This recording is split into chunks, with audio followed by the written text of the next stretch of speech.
Well, dare I say it? 100. It's number 100. Mm-hmm. This is going to be a disaster for sure. No, it won't. We'll keep it on the rails. Have some faith. Good job, fellas. Made it to 100. Amazing. Crazy ride. Mind-blowing. Especially after this year where we haven't really had a whole lot to talk about. But, yeah.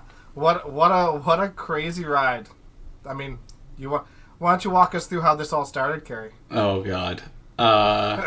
When did we start? 2019? 18? Oh, I should have been prepared for this. And it was like the week before TPC. And you were like, we should start a podcast. Yeah, we should. It was 2018. Was it 2018? Yeah, it's fall of 2018, yeah. Yeah. Just to, I guess, talk about tournaments and keep people informed that don't watch the events or don't check websites and all that stuff. It was something to add to social media. And I contacted 3 or 4 people to start it up. And the Wiseman twins and Weber were stupid enough to join. So I can't thank them enough to start this cascade effect that turned into what we have today, obviously. Yeah, still unbelievable. And especially a person like me to start a podcast. I only listened to one podcast at the time, was Joe Rogan's stuff. And just seeing what he did, I was just thinking audio podcast. We weren't going to film anything. And I think it was by the 20th podcast we started filming it. And then we started putting it up on YouTube. And yeah. Did you start off like with a plan, Kerry, to like we're going to go weekly, or we're just going to go before every tournament, or what was the subject or the premise to begin with? It's just like, I don't know, whenever we can get together, we'll randomly schedule and get on guests, and we're just going to talk about stuff. I think the original idea was because, like you said, it was right before TPC. It was something to do for just the big tournaments and maybe some Masters for the Alberta guys and stuff like that. But then we slowly asked people to come on for guests and stuff like that, and obviously we're going outside of Alberta, so it didn't make much sense to just keep an Alberta thing. And I'm not sure if a lot of people know this, but there was a Ontario podcast that started up I think a week later, and the 11th time. Yeah, at that time I didn't want to keep it regional because I think Ontario was specifically thinking of just their region. So we started expanding ours out to more and more people, and obviously ours took off. I'm not sure what happened there, if they had scheduling issues or what happened, but I'm glad ours is at least providing across Canada content.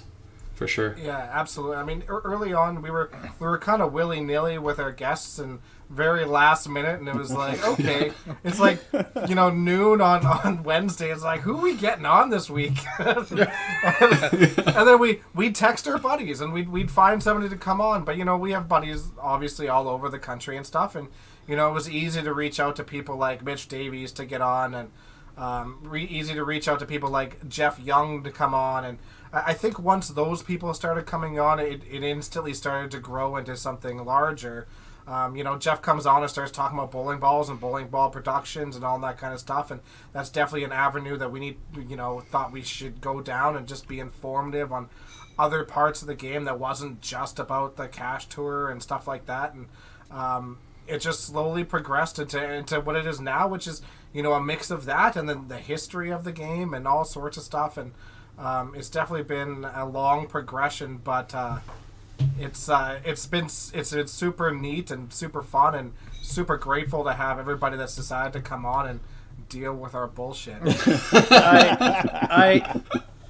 I do want to clarify a few things. Obviously, if you look back at prior podcasts, Mitch and Jeff are on multiple times. Those are the only weeks we couldn't find guests. So I do want to clarify that. So I want to make sure that their ego is not there. We couldn't find anybody. Obviously, they had nothing else going on, so we got them on. So don't let the audience be fooled here. Tim's just talking smack because we have a couple of those guys in the back room, so he's just trying to talk a big game right now. Yeah. But yeah, it's been great. The progression of things. The greatest thing I find is that we've connected with so many people across Canada.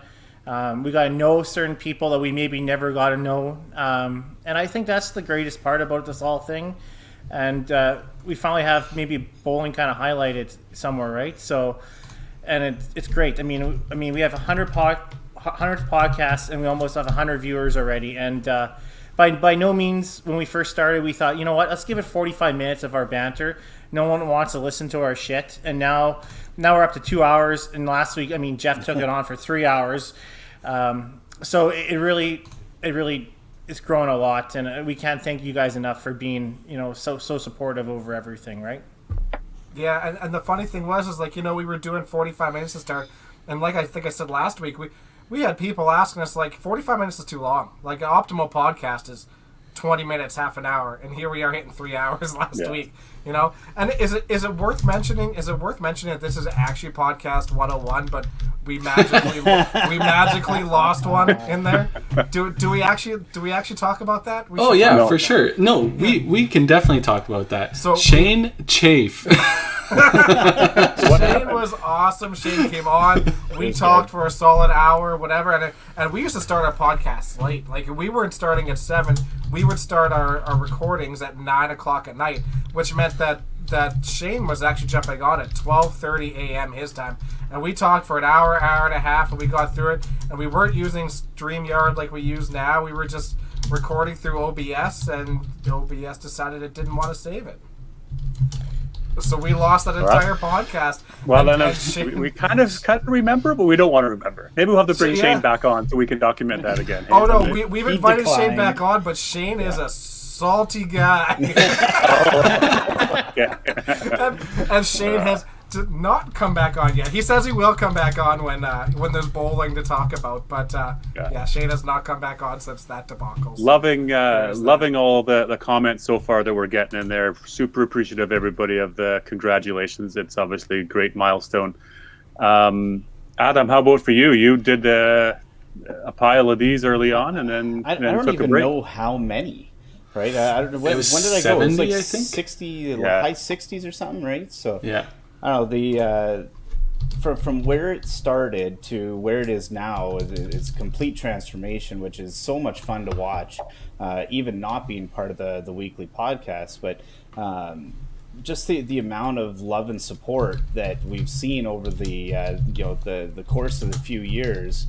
We'll go to a national event and we'll have people come up that, like I said, we may not necessarily have ever connected with, but come up and either give us ideas or say thanks or whatever, right? And you just know it has such a big reach into the bowling community, and especially in these COVID times where really there's nothing coming out from the national organizations. I couldn't imagine 5-pin bowling right now without the 5-pin universe, and specifically this group, right? Just continuing to push content week after week. It's really incredible what you guys have been able to do. Yeah, I appreciate it. Well, and you're a huge part of that too, Adam, right? Like, obviously we chime in at you on a weekly basis, but you're a big part of the success, and that's why we keep inviting you back, right? To come and have these. When I take my monthly hiatus for one show off, but yeah, you're a huge part of the success too, pal. So we think about you as part of us. Appreciate that, boys. I think your comment there, Adam. Well, one part of that, which is so true, is when we went to nationals in 2019, and we were there. I think that was nationals in BC was the time that we actually figured out that this is something bigger than we thought it was. And that has a bigger reach than we ever thought it would. And, we had so many people come up to us to talk to us about podcast that we had no idea was listening. I think what the cool thing, too, on that note, is that people don't just talk to us when the tournaments will come back in. They'll talk to each other, right, about potentially podcasts. Or, hey, I saw you made a comment on a podcast. I've seen your name before. And then, right, it just builds that community around it. Lots of Wednesday night. Now we know it's a fixture every Wednesday night. This is what we're doing, right? Line up the guests ahead of time. People can prepare. It's their weekly TV that have watched CSI or whatever, Parks and Rec or Community we were talking about, right?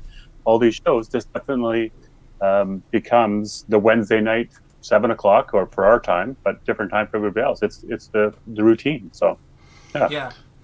really neat that we can have a whole community pull together across the country on a weekly basis, and chat in the side chat over here or on Facebook or YouTube or whatever, and just you're exactly right. It's super neat that people can communicate and connect and get to know each other through something small like this, right? It's super cool. Favorite. Go ahead, Carrie. Just so people know, I'm not paying attention. I'm distracted. We're having some backroom issues with some of our guests for this podcast, but I just want to put, Adam was a huge part to start this all, and I know if people don't know, Adam decided to take a little bit of step back. He had some other things going on, and we're happy that Daryl was available enough to step in and help us out and everything. It's not like Adam's never welcome back to come on and stuff like that. He's stepped in when we've had to take some time off and that kind of stuff. So he's welcome to join us and razz everybody and give his 2 words of the week. So 2 words of the week. Nice. You're welcome. Yeah.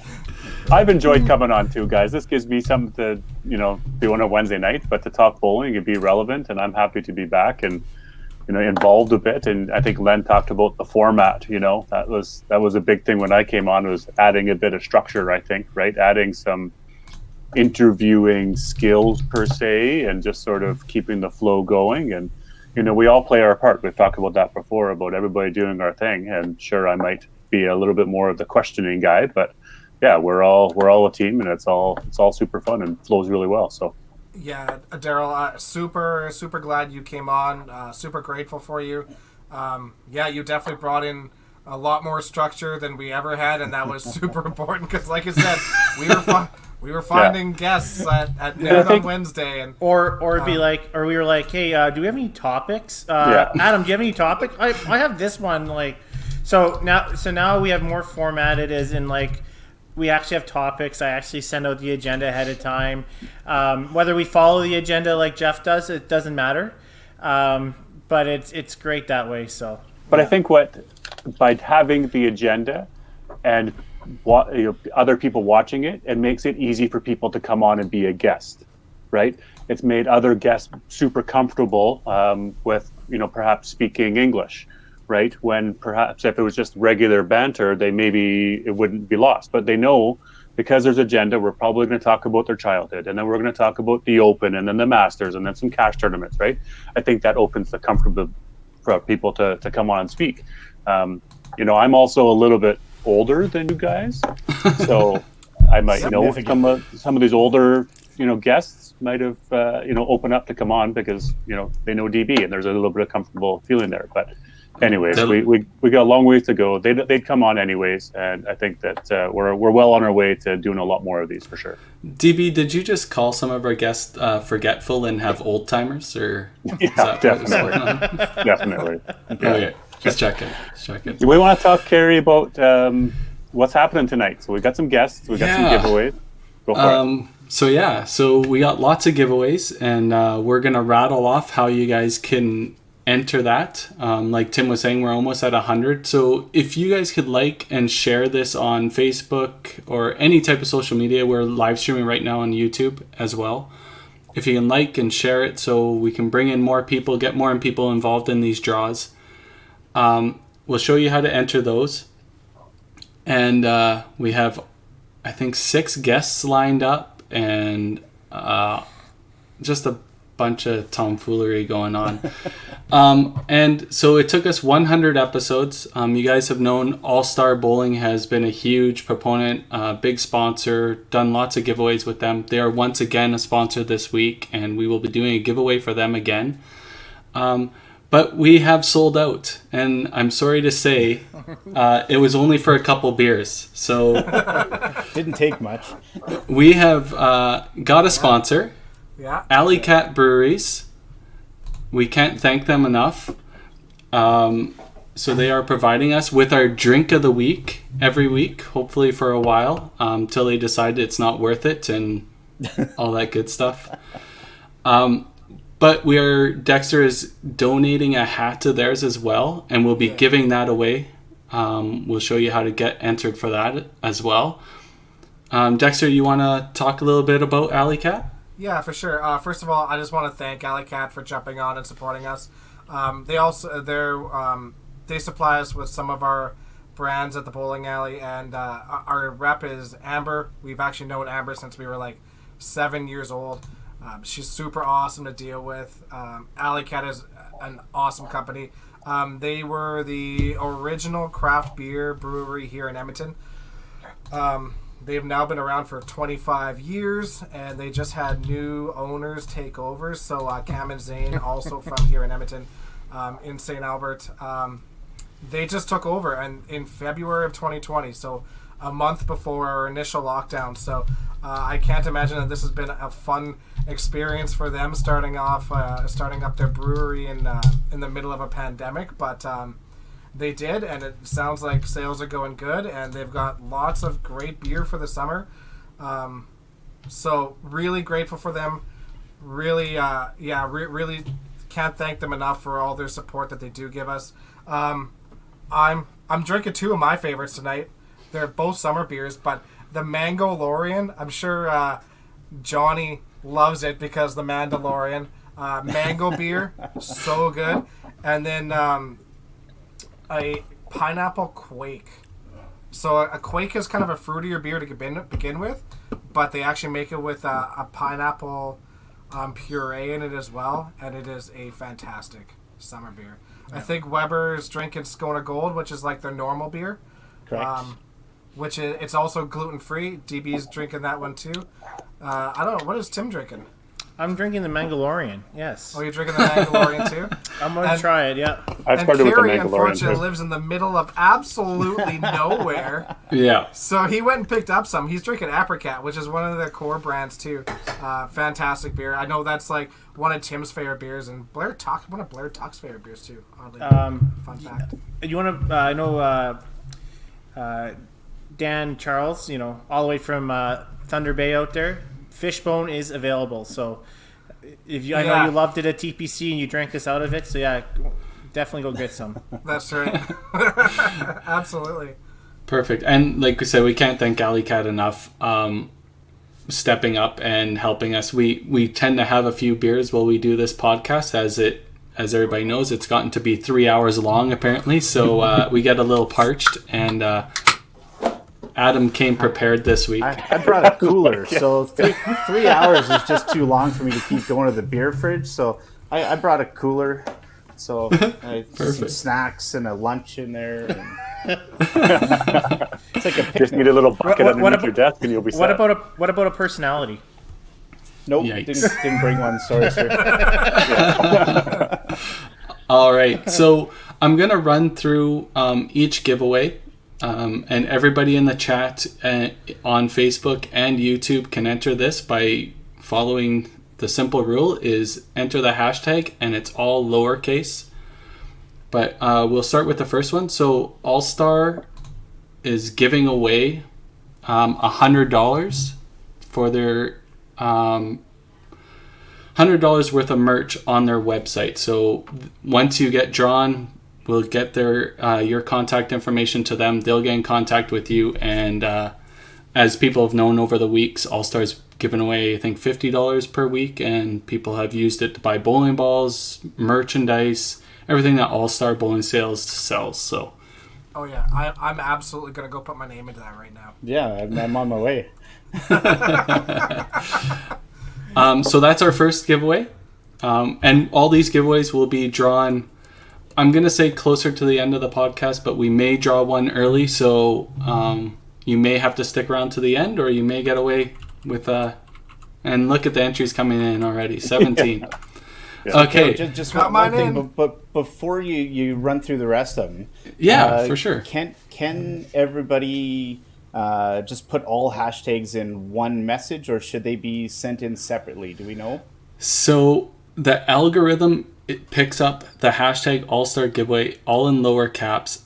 I don't know if it can be in a complete sentence or anything like that. It would be better if they entered it at separate times. It will not accept duplicate entries from the same people, though. So if you do one on Facebook and do one on YouTube, that's fine, but you can't enter multiple times on Facebook.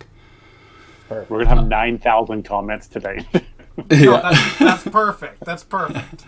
All right. So our second giveaway is from Alley Cat, which is provided by Dexter Wiseman, the hat. So it's hashtag Alley Cat Summer, and you can enter that for that hat. Our next one is a custom sublimated polo from BPG. So it's hashtag custom BPG polo.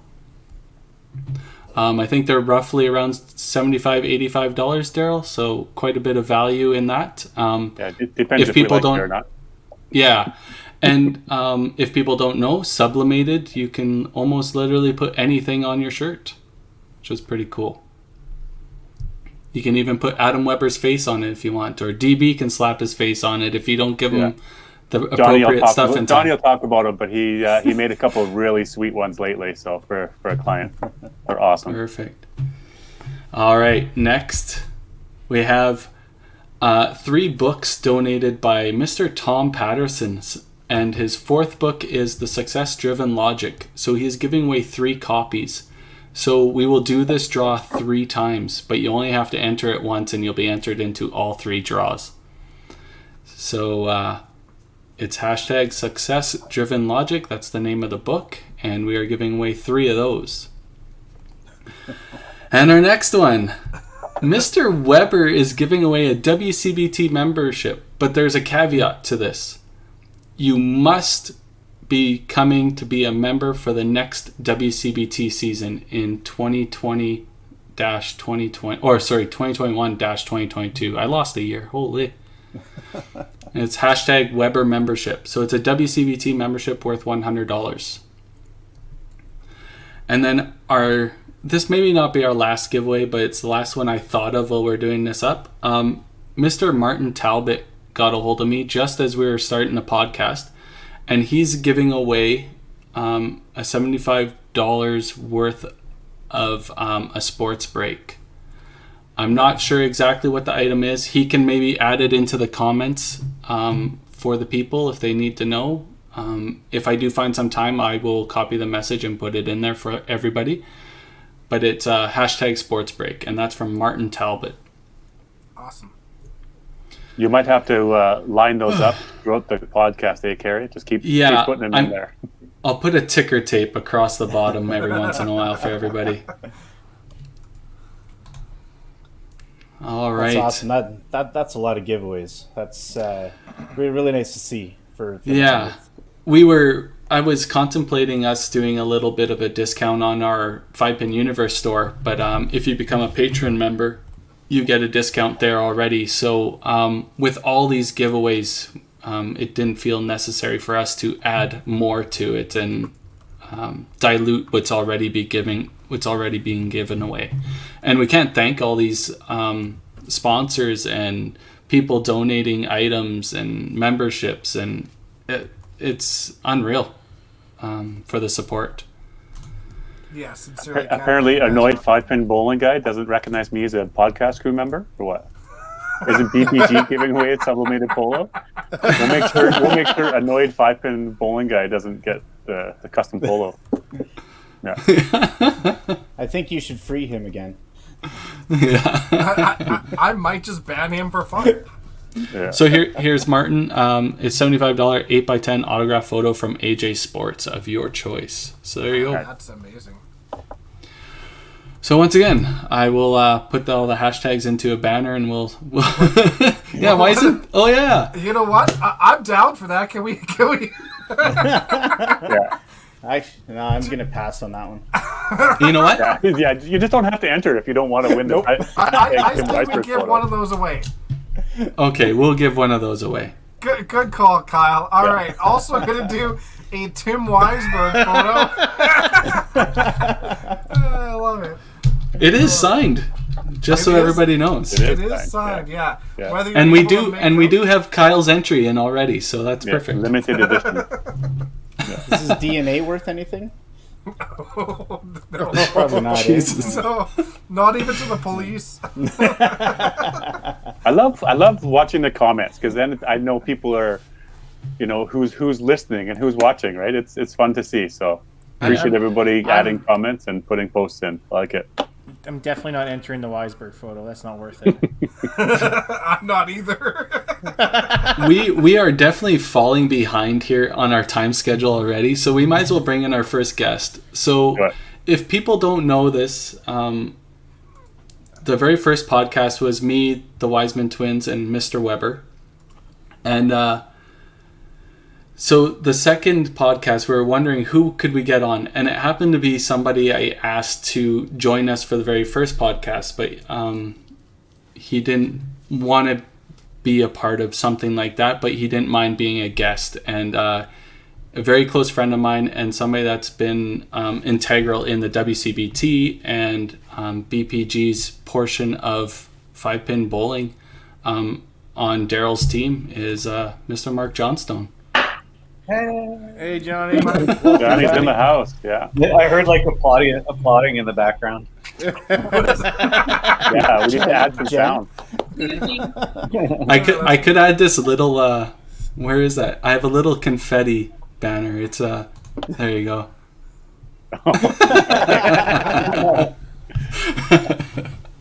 Thanks for having me, guys. Yeah, thanks for coming on, buddy. Long time no see. Yeah, it's been a while. Very nice. So what do you think about this, Johnny, when the boys started talking about doing a podcast a couple of years ago? Well, I wasn't really sure because I honestly probably didn't even know really what a podcast even was at that time. So I was a little hesitant, I guess. And then obviously I didn't end up signing up, but you guys have taken it a long way. It's awesome. I just didn't. I don't know. I wasn't sure what to expect at the beginning. Neither did we, man. Neither did we. Yeah, totally. No, but you guys have taken it a long way and it's progressed pretty awesome. So yeah, it's been a fun ride to be in the background. I haven't seen them all, I don't think, but I've seen a good portion of them all. Yeah, you're always in there commenting, and What would be some of your favorites? Or what do you like most about the podcast? Like, what do you get out of it? You know what I mean? Honestly, I've got a lot about the fact, like I've heard some, like the mental side of things, like some people that typically wouldn't pick their brain kind of thing, or like Brad Glynn is one of the ones that pops out in my mind that was pretty insightful, and he had lots to talk about mental health and stuff like that. I like that one. That was one of the ones that really stand out. Even last week was really good, and Jeff Bourne talking about some of his thoughts and things, and which I was fairly impressed with a lot of things that he had to say. I mean, it's over the time, it's kind of hard to remember all of them. I think with having no bowling in a way, it kind of helps because they talk about other things, which is actually good sometimes. So instead of just talking about scores and results all the time, it's kind of forced you guys to talk about some of the other things a little bit more. So I think it worked out okay. Yeah, totally. I think when COVID's over, I would assume it'll turn into a bit of a blend. A bit of a blend of what it is now and what it was maybe a little bit before, where we talk about more of the current event stuff and important things that are happening in our game at that time period, and then still mixing in, the interview process that we sort of have now, and maintaining some of the history of the game. And I really think that's been a big part of what we've been doing lately. And yeah, absolutely. Yeah, even some of the old stories. Ron's stories about the bowling championships in, was it the Philippines or whatever? That was pretty cool. I never actually knew about the small ball championships, or maybe I forgot about it or whatever, but that was kind of cool hearing about that. I've heard about the Canada Games year and stuff, but not the other ones. Forgetting happens at your age. Yeah. It's hard to remember all the ones at the beginning. Yeah, me too. Every once in a while, we'll be like going to the guests, and I'm like, do we have this person on? It's like, yeah, we had them on like number like 16 or 17. It's like, oh yeah, right. It's like, yeah, hard to keep track. Yeah. But now, Mark, Johnny, go ahead. No, you're good. After you, DB. No, I was just going to talk about obviously. Obviously, Mark, is the bowling shirts is a topic we wanted to talk about with you. Everybody's had jerseys, and we've seen the retro styles of the full button downs. We've seen just normal polo shirts and names on it. But even before you and I started working together at BPG, you started doing some sublimated shirts. I think that sort of changed things in the way that shirts and tournaments and leagues and all that stuff. Can you tell us about where that started, and obviously where it's grown into now is completely different? So, yeah. Well, I got to show you. We got the BPG Bombers on right now.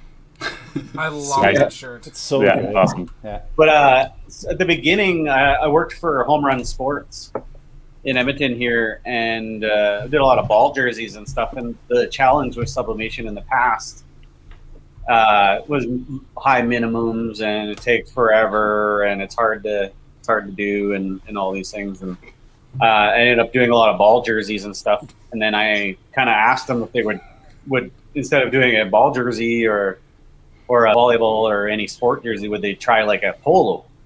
So yeah, I'm like, yeah, we could try the 3-button polo, and I tested it out. And then the first time I tested it out, I got it in, and I remember it because I brought it to Regina, and I had the bowling pins on the side and everything like that, and with like kind of grayscale in the background. And it was a little too light because everyone came up to me and was like wiping off my shirt because they thought I had dust on my shirt. If I like stretched out my shirt and held my shirt out, they could actually see that it was bowling pins on the side. I was like, oh, that's pretty cool. Yeah, and it had my name on the back. And I always saw the PBA guys, like I saw them on TV, and they all had their names on their shirts. And I was like, why can't we do this? And then like finally I came across a supplier in Canada here that could make it happen, and to do one at a time was the biggest thing. Mm-hmm. That's how it all started, yeah. I definitely think that it's, revolutionized a lot of things on the tour. And, as we're trying to slowly progress into, more corporate sales of things, sponsorships and, like major sponsors for tour events and stuff like that. The shirts were a major improvement as to what we had before, and it definitely opened up a whole bunch of avenues for individual sponsorships and stuff like that too. But it also really added a level of professionalism to the game. You see way more people wearing, and I'll be honest, like I'll go out in my qualifying shifts before being sponsored, I'd wear t-shirts and stuff, and then just wear the Tour Finals shirts on the Sundays. But it's super cool going in on the Sundays and seeing everybody wearing tour shirts. Mm-hmm. And it's super neat to see that professionalism. I think there was some hesitancy at the start where people were like, because I remember in YBC there was a kid that came out, and he had his signature scrawled across the back of his shirt, and no one had ever seen it before. And I remember everyone being like, who is this guy and why is he doing that? What a loser, yeah. Yeah, it was frowned upon or looked cocky or arrogant. Yeah. Right, exactly. But now we're at a point in the game where, especially at the tour and stuff like that, where, we need to promote individuals as well, and this is a great way of doing it, and I really think that what you've done has been great for our game. I really do. So let's go around the horn here. How many shirts have you guys purchased that are sublimated? I think I have 7 that aren't Masters or Open, and I may have sold one to somebody, but I was probably one of the first ones that bought some from Johnstone. The original design with the pins on the side and stuff like that, and now you've gone to such better materials and stuff like that. Like it's all right bowling them. I remember those first shirts with a big arm swing. You get lots of rash on the inside of the arm and stuff like that. But now it's like wearing a t-shirt almost. It's crazy. Yeah, it's came a long way. Like we probably went through like 2 or 3 different fabrics, and at the beginning they were all too short, and so you raise your arms up, and then I think Weber changed that, right? He was actually Weber. You were actually the one that got me to search out the new fabric, because I didn't know that that guys were having the chafing up in the arm. I didn't know that, right? And I was like, man, we got to fix that. So I reached out to my guy, and we had a couple other options, and it worked out really good. Well, I remember seeing a few of the guys on tour, and I can't remember. Maybe we played an event where we'd actually received them or something. And there was that was the biggest issue. But you just felt so restricted in that old material. Mm-hmm. And of course, the big wave of people getting these sublimated shirts started happening, and I kept resisting. And I'm like, Johnny, I will not buy this material shirt. If you get a new material, I'll be first in line to purchase too, right? And right when you got it, because there was so many good golf shirts that were out there in a very similar type of material, but they were breathable and you could actually wear them, and people would actually wear them outside of the bowling alley. And when you made that change, I was all on board, and apparently everybody else has been too, right?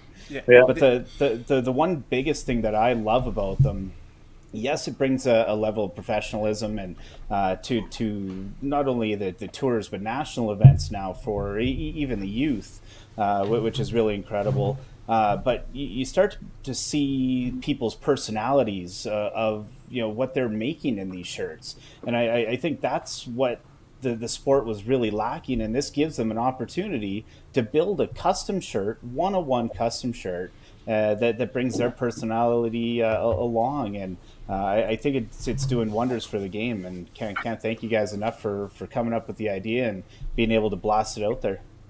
Yeah, I was just reading Tom Patterson's comment here. You feel pride in what you're wearing, and I think that's a huge thing. Like you feel like you belong. You feel like you are a professional, and that's the way I take it and the way I feel. And I feel like I'm a pro, and I want to be a pro. And if that's what you got to do, and you got to have confidence. And I think it went a long way to helping people out. And like you said, like the thing I enjoy about doing it is the personalities come out. Everybody has their own different character, or a wolf, or a different character, or a different color scheme, or somebody. Yeah, just it's all kinds of just neat to see it. I just did a Mookie Betts one the other day. That was cool. It looks super good. It's pretty cool. It's pretty cool. I do have to ask, since it's a lighthearted podcast, whatever happened to the headband? Like, Dexter, whatever happened to the headband? I'll be right back.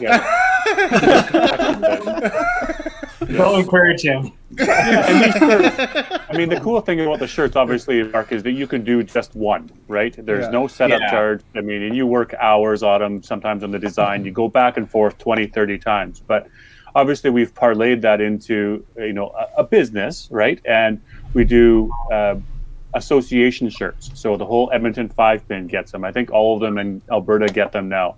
Across Ontario, Saskatchewan, Manitoba, everybody's getting these shirts, and it's cool. I mean, we did all of the YBC, so for Bowl Canada, we did every province, 4 or 5 years ago, right?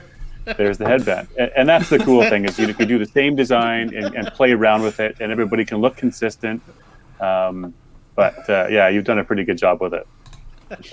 I mean, there's other products they can get into too, like arm sleeves and stuff like that as well. Like, I'm starting to expand other things too.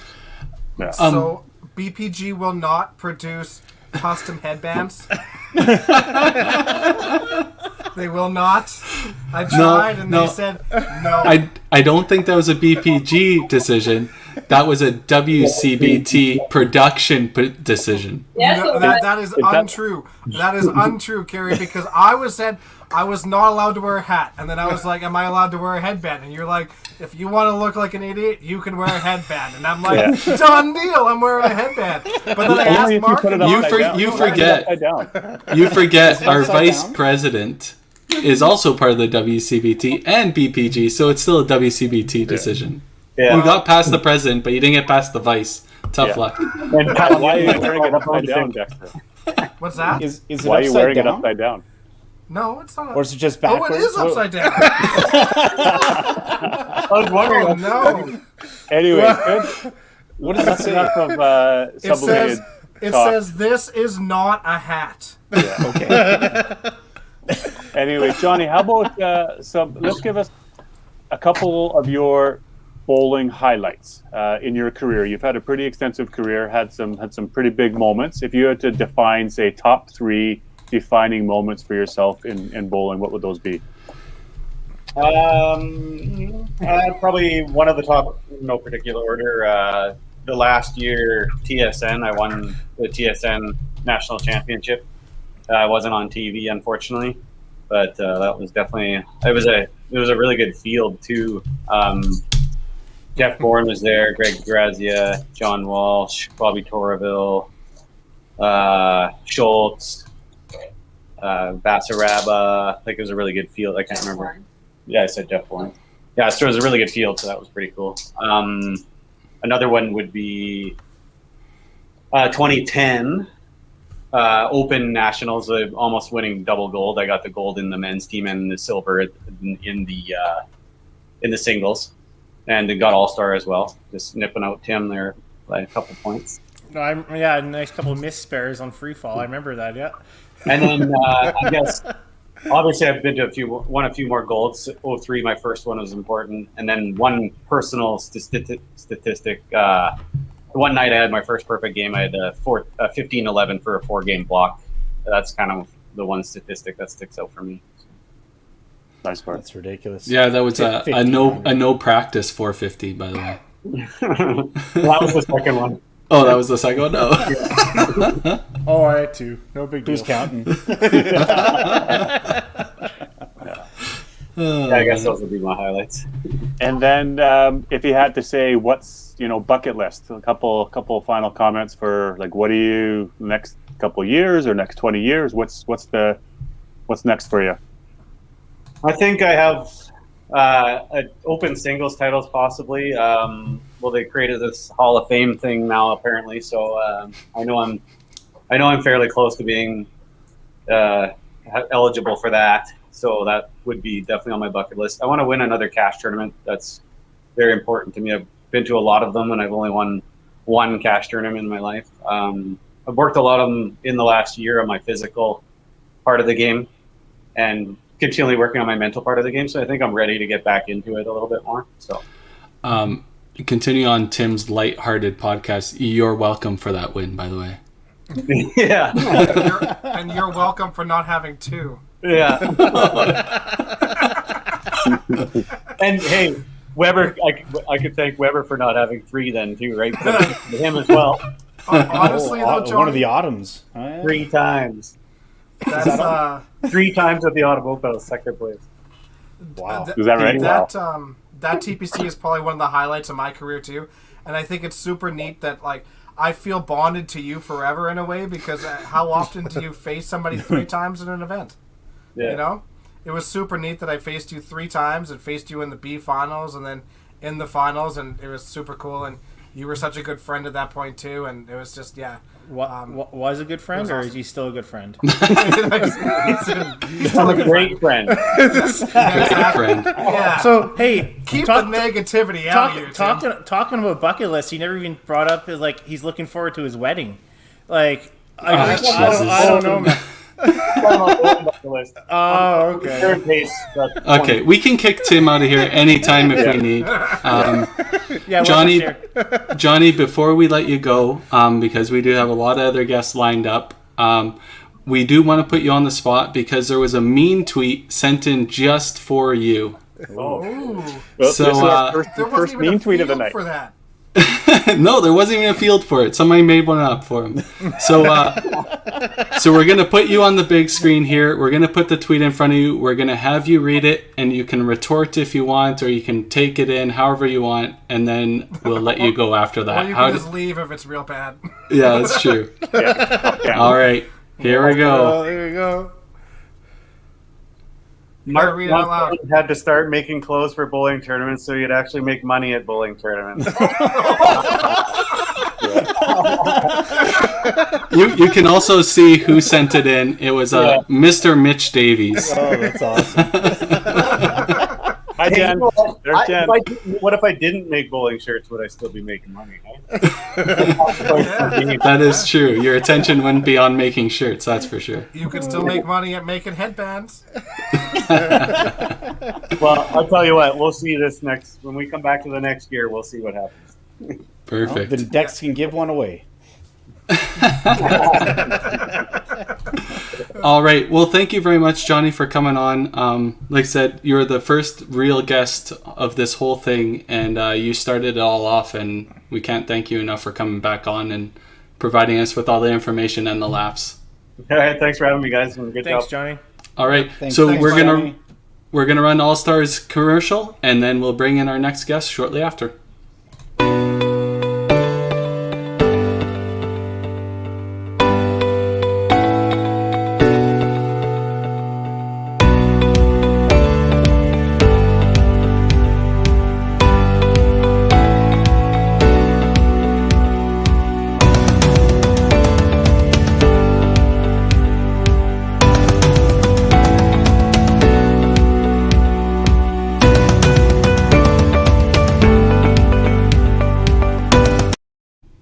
Alrighty. So, I forgot what my train of thought was there. Wow. Let's do a couple of We're gonna Have have to another time that beer, out. Carrie. Have another beer. We're gonna Yeah, have for to sure. time out that commercial for pee break in between, eh? Yeah, I have to make it a little bit longer. Almost enough. if you can. So yeah, Daryl, you had mentioned maybe we'll do a few mean tweets maybe for the crew maybe one here? for each of us or something like that. Sure, we can do that. I'll start off in alphabetical order, so that puts you up first. Or no, Adam up first. Adam up first. Yikes. Uh-oh. All right, putting you on the big screen. I'm scared. Yeah. From Anonymous, hold still. I'm trying to imagine you with a personality.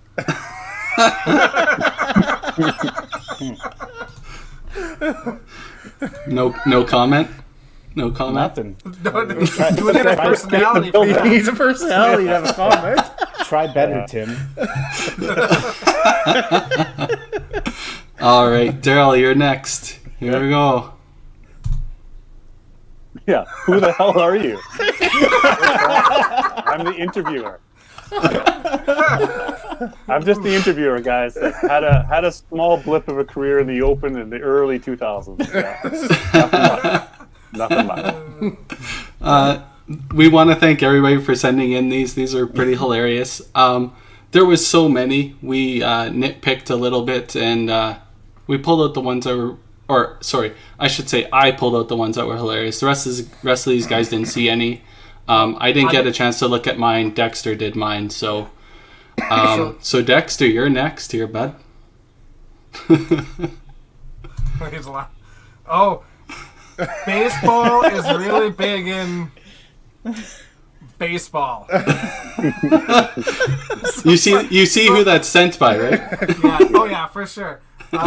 Yeah. So Jeff Young.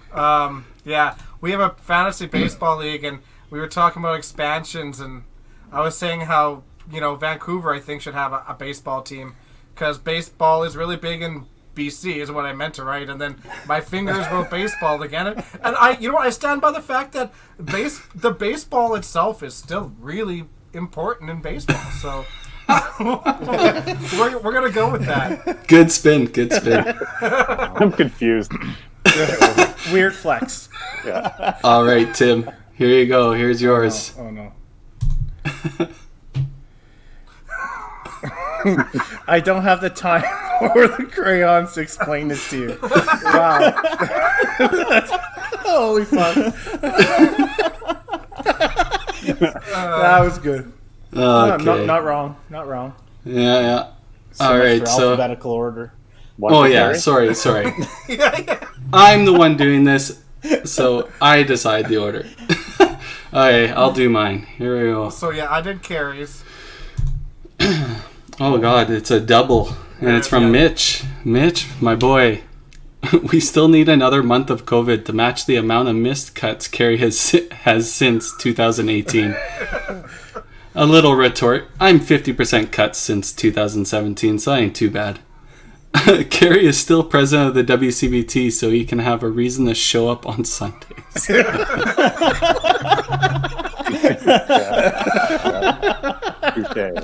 You know what? Yeah, that's fair. That's fair. All right, and we do have one for the crew here. We'll do. Who's going to do that one? Who wants to do it? You can alternate again. Sure, I'll read this one. How's that? While watching every week, the only way to see more real stars is to punch myself in the face. Ouch! That's a burn. Wow.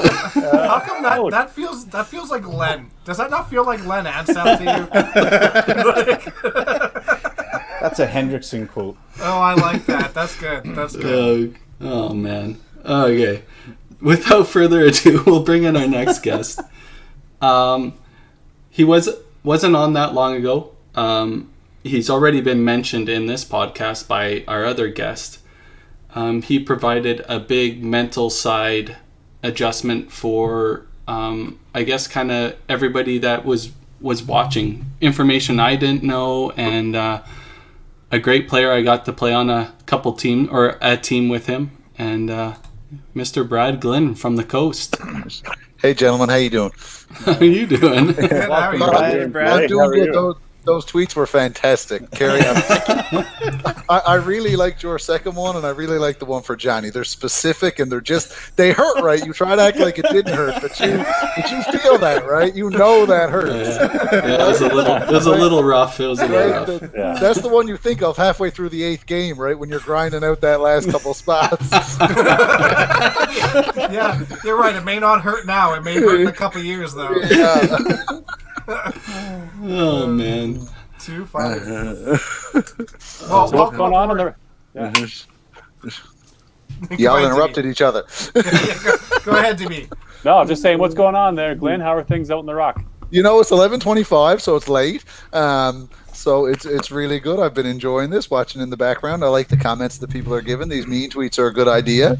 You know, I think another podcast could be mean tweets about any bowler, and you make sure you get the good sports, and it could just be running through them.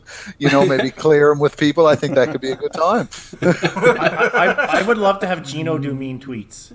Oh, no. yeah. No. Yeah. Yes. Oh, that'd be brilliant. And he gets to tell a story after he reads these mean tweets. Full podcast. Yeah, your first 12-hour podcast, just like that. I love it. I love it. So how are things, man? How are things going out there? You know, we're doing okay. You know, our bowling season winding down. Karen's right here. They're bowling until like the middle of July or something to finish their league up. Not actually till the middle of July, but it feels that way. We finished our league up just a few weeks ago. You know, I talked to you before we locked down again. We only locked down in February for about a month. So we're we're doing pretty well out here. I have to say we're quite lucky when it comes to it all. Awesome. That's great to hear. Yeah. That's really great to hear. Yeah. Well, I think a big reason that we want to have you back on, Brad, is obviously your awesome podcast guest. We're getting tons of love for you here, but obviously, you know, some of the great bowlers in Newfoundland, and your really close relationship with Bobby O was a big part, and obviously your dedication and time to him. So everybody's doing fine. Obviously, Bobby's no longer, but you know, good tournament you guys are having for him, and lots of memories to continue to have there. Yeah, it was fantastic. I got to say, when you said a fun topic, and then you said, you know, the topic would be like Newfoundland legend, that's not fun. No, but you know what I mean. Bobby was fun, though, right? You get worried about who you're going to miss. Like, this is the sheet of paper I made. Like, I texted Manor today and was like, for no particular reason, some women legends that I might not think of from the past, right? Yeah. You got some name dropping to do you? It was terrible to think about, right? Try and do that. Like, try to think about, okay, Alberta legends. Who are we going to say? Like Adam Weber, obviously, but then where do you go after that, right? Oh, I like this guy. Oh. I gave Adam that compliment just so the rest of you would have to listen to it. Cheers to that, Brad. Oh, that's so good. Right, but that was the question you posed, and the first thing you think about is people who've won, right? And I think about guys who had very legendary careers, and my immediate list was Phil Foley, Kev O'Leary, Lee Escott, Bobby O, little Jerry Williams, because there's also a big Jerry Williams, Terry Blake, Sean Wells, all those guys. Won either a national tournament or multiple national tournament, or went to 40 or 50. Then there's a guy that I don't know if any of you would know. His name is Vince Valvasori, so I'm going to tell a story. Vince Valvasori is he's got to be 80 plus now. If any Newfoundland bowlers are there, he's old and he's Italian, and he has these big boxing hands, and he bowls off the wrong foot.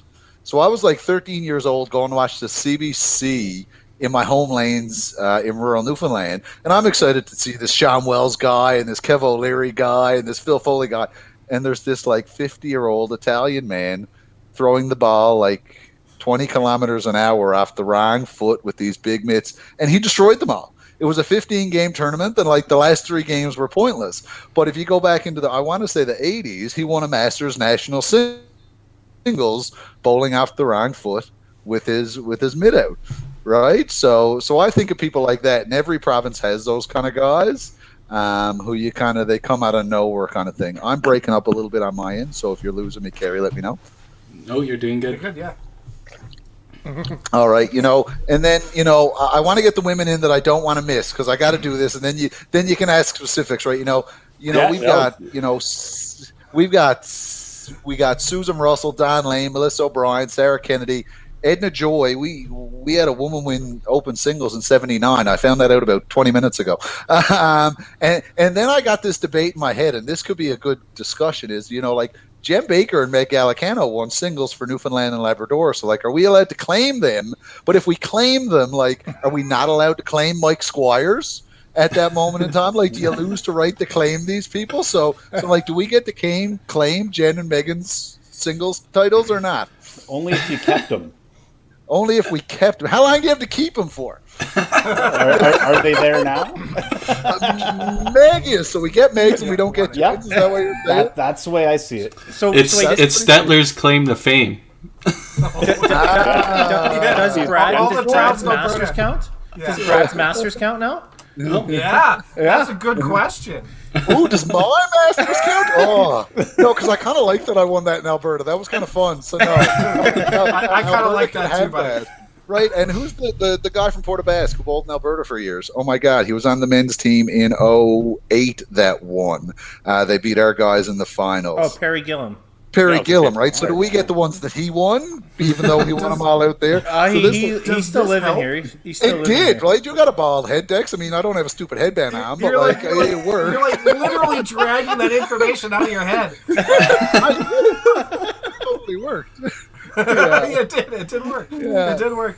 Right? What name that you brought up there that I would like to talk about it, Melissa O'Brien? No, Melissa O'Brien. Yeah, absolutely. Right, because she lived out here for a number She played Masters out here. Yeah. No, she did not. You're confusing her with her sister. Her sister Melanie played it. Melanie. Oh, yes, Melanie. Yeah. Who is also another very stellar bowler on her end, and has won multiple singles titles in our province. But Melissa actually stopped bowling. But she, has multiple 450s. The Plaza Bowl women's team was quite dominant in YBC in the mid-90s when the St. Pat's men's team were dominant. And she won an open national singles before she gave it all up. But she was a fixture in ours. And someone I've missed who I always looked up to was Carolyn Skanes. And DB and Weber, I'm assuming you'd know Carolyn. I don't know if the other guys would. But Carolyn, what does that mean? Push, right? That was Old. You're old. It means you're old, DB. Get over it. Picture the way Belmonte bowls with the two hands. But Carolyn was doing that long before. We had multiple years where Carolyn was a 280 plus average in our league.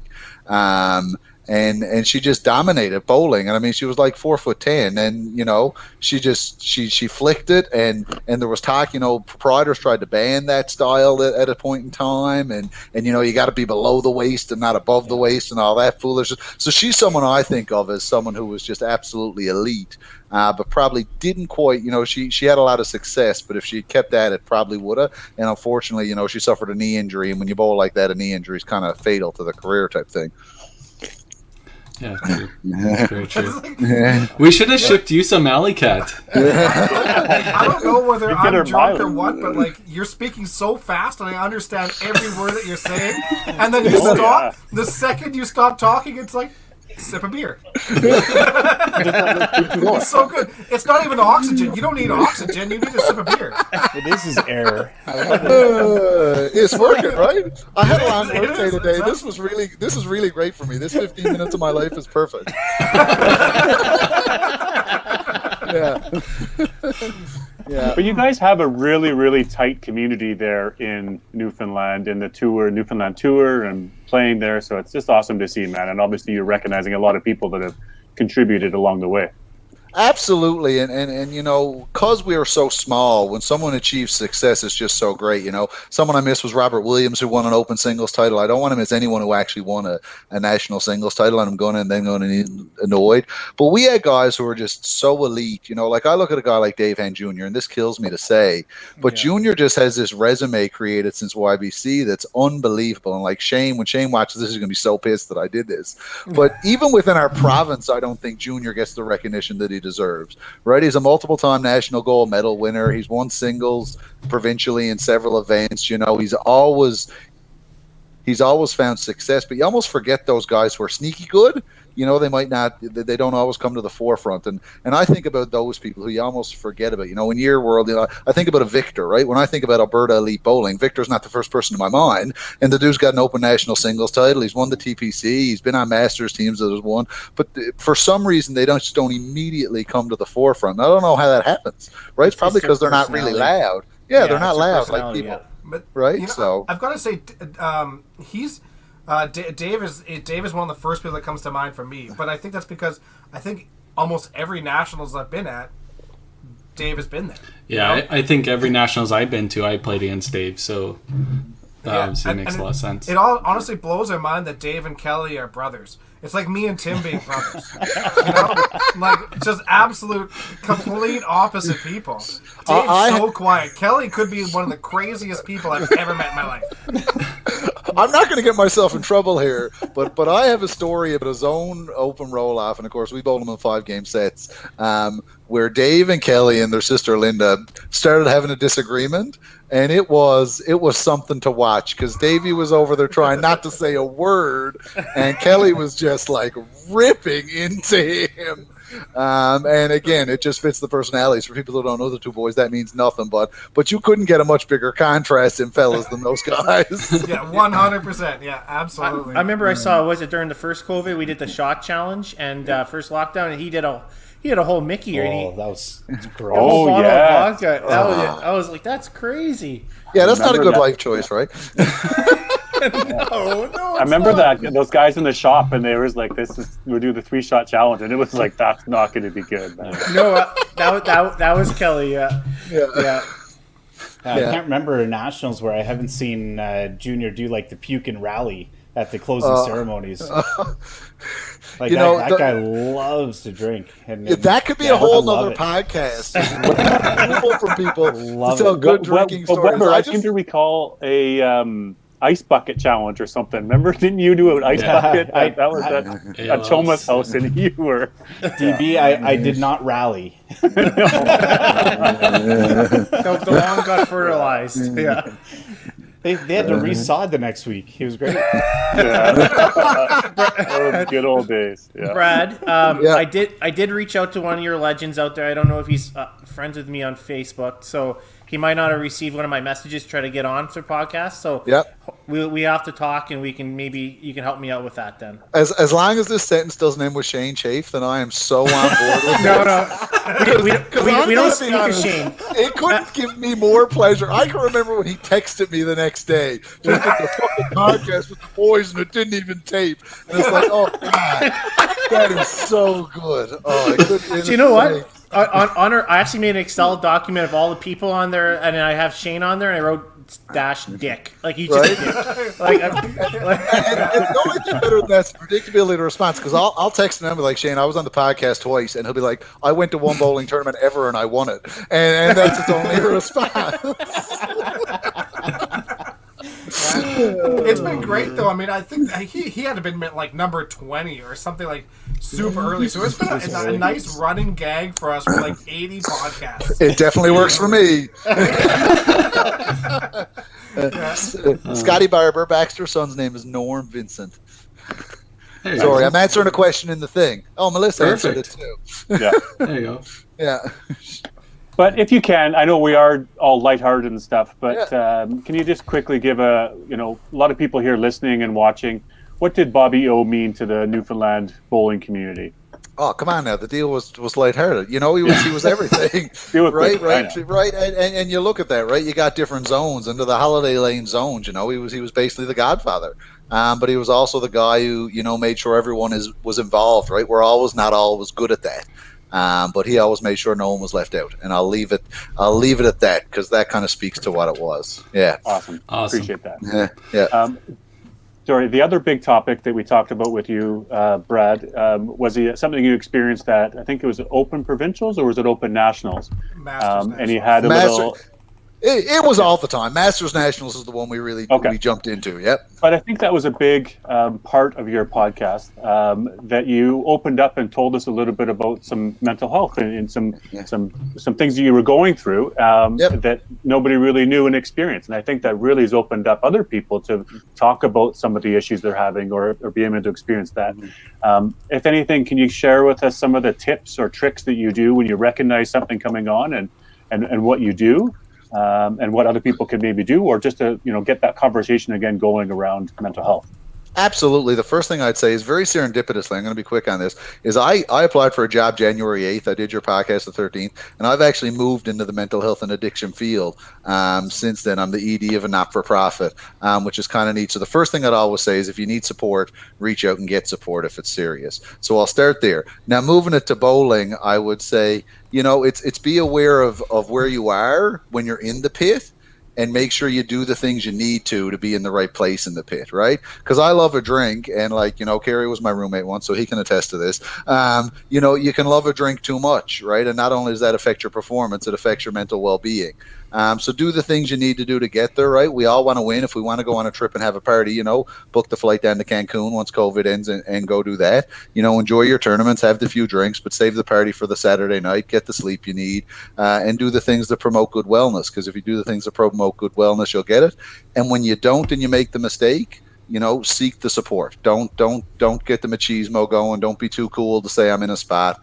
Reach out to a safe person and say, can you help me out? I'm not doing so good. Lovely. Yeah, very, very sound advice. That's awesome to hear. Yep. And same thing we asked Johnny is, if you could give us, a couple of your bowling highlights of your career, what would those stellar moments be? See, I came up with 3 because I heard it and I said they're going to ask me that. So obviously, win an Open Team Nationals in 2013 at the Lanes with the boys. That's when you got your ring, right? Yeah, being on the team with Dex and the guys in 2017 and winning Masters Nationals, which is so hard for Newfoundland male bowler.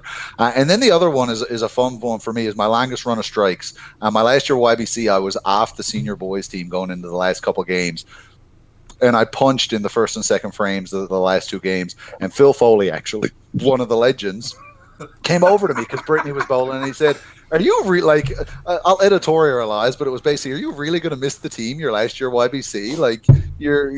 Is this serious?" And I went on an 18 bagger. I finished the game at 10 and started the next game on 8. So first of all, it's my longest run of strikes. It's not Gino's run of strikes, but we'll get him with mean tweets. But it's my biggest run of strikes, and the fact that it's attached to a legend from our province is cool, and the fact that it was my last kind of YBC kick at the can, it's always a cool memory I think of. So it's not my biggest or my best memory, but it's always a good memory. And now I'm like, how did I throw 18 in a row? How do you do that, right? Like a 5-bagger or a 6-bagger feels really good nowadays. So I don't know, maybe that says something, right? Kerry, you miss a lot of cuts. You can probably feel this thing. Wow. Brad, if you can get in that many words in 2 minutes and burp without taking a breath, you can throw 18 strikes. I don't see the skill sets carrying over. Jesus Christ. Well, with that being said, Brad, thank you very much for coming on. You're out of here. Perfect. See you guys. But last question was, what's next? What do you got left to do? Obviously, you're still young, got a long career left. What's the big bucket list for you? Honestly, I want to see everybody again. That might sound really cheesy, but my God, wouldn't it be good to be walking in a hotel at like 11 o'clock at night to see a bunch of people and drinking, and then to see the same people 8 o'clock the next morning and be like, oh God, that was a great night, right? And then the other is I got boys, and I'd love to play with them at some point in time if they decide they ever like bowling, and maybe they're a little smarter than that. But really, I do. I want to be bowling again. I want to go to an MBT event. I want to go up to a WCBT event. I want to see people, right? Like, Yeah. and you got to feel that, because we're seeing people down here. You're in way tougher straits up in Alberta than we are. But that's it. I do. I want to be at bowling, right?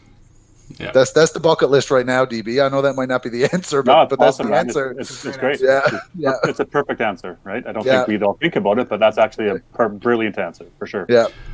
Perfect. Well, thank you very much again, Brad. We'll move on to one of our other guests, but thank you. You're such a huge part of bowling, obviously, in Newfoundland and across Canada. Everybody knows who you are, and we can't thank you enough again for joining us. Perfect. Thanks so much. Remember, don't have Brad. Shane on your podcast. Cheers, guys.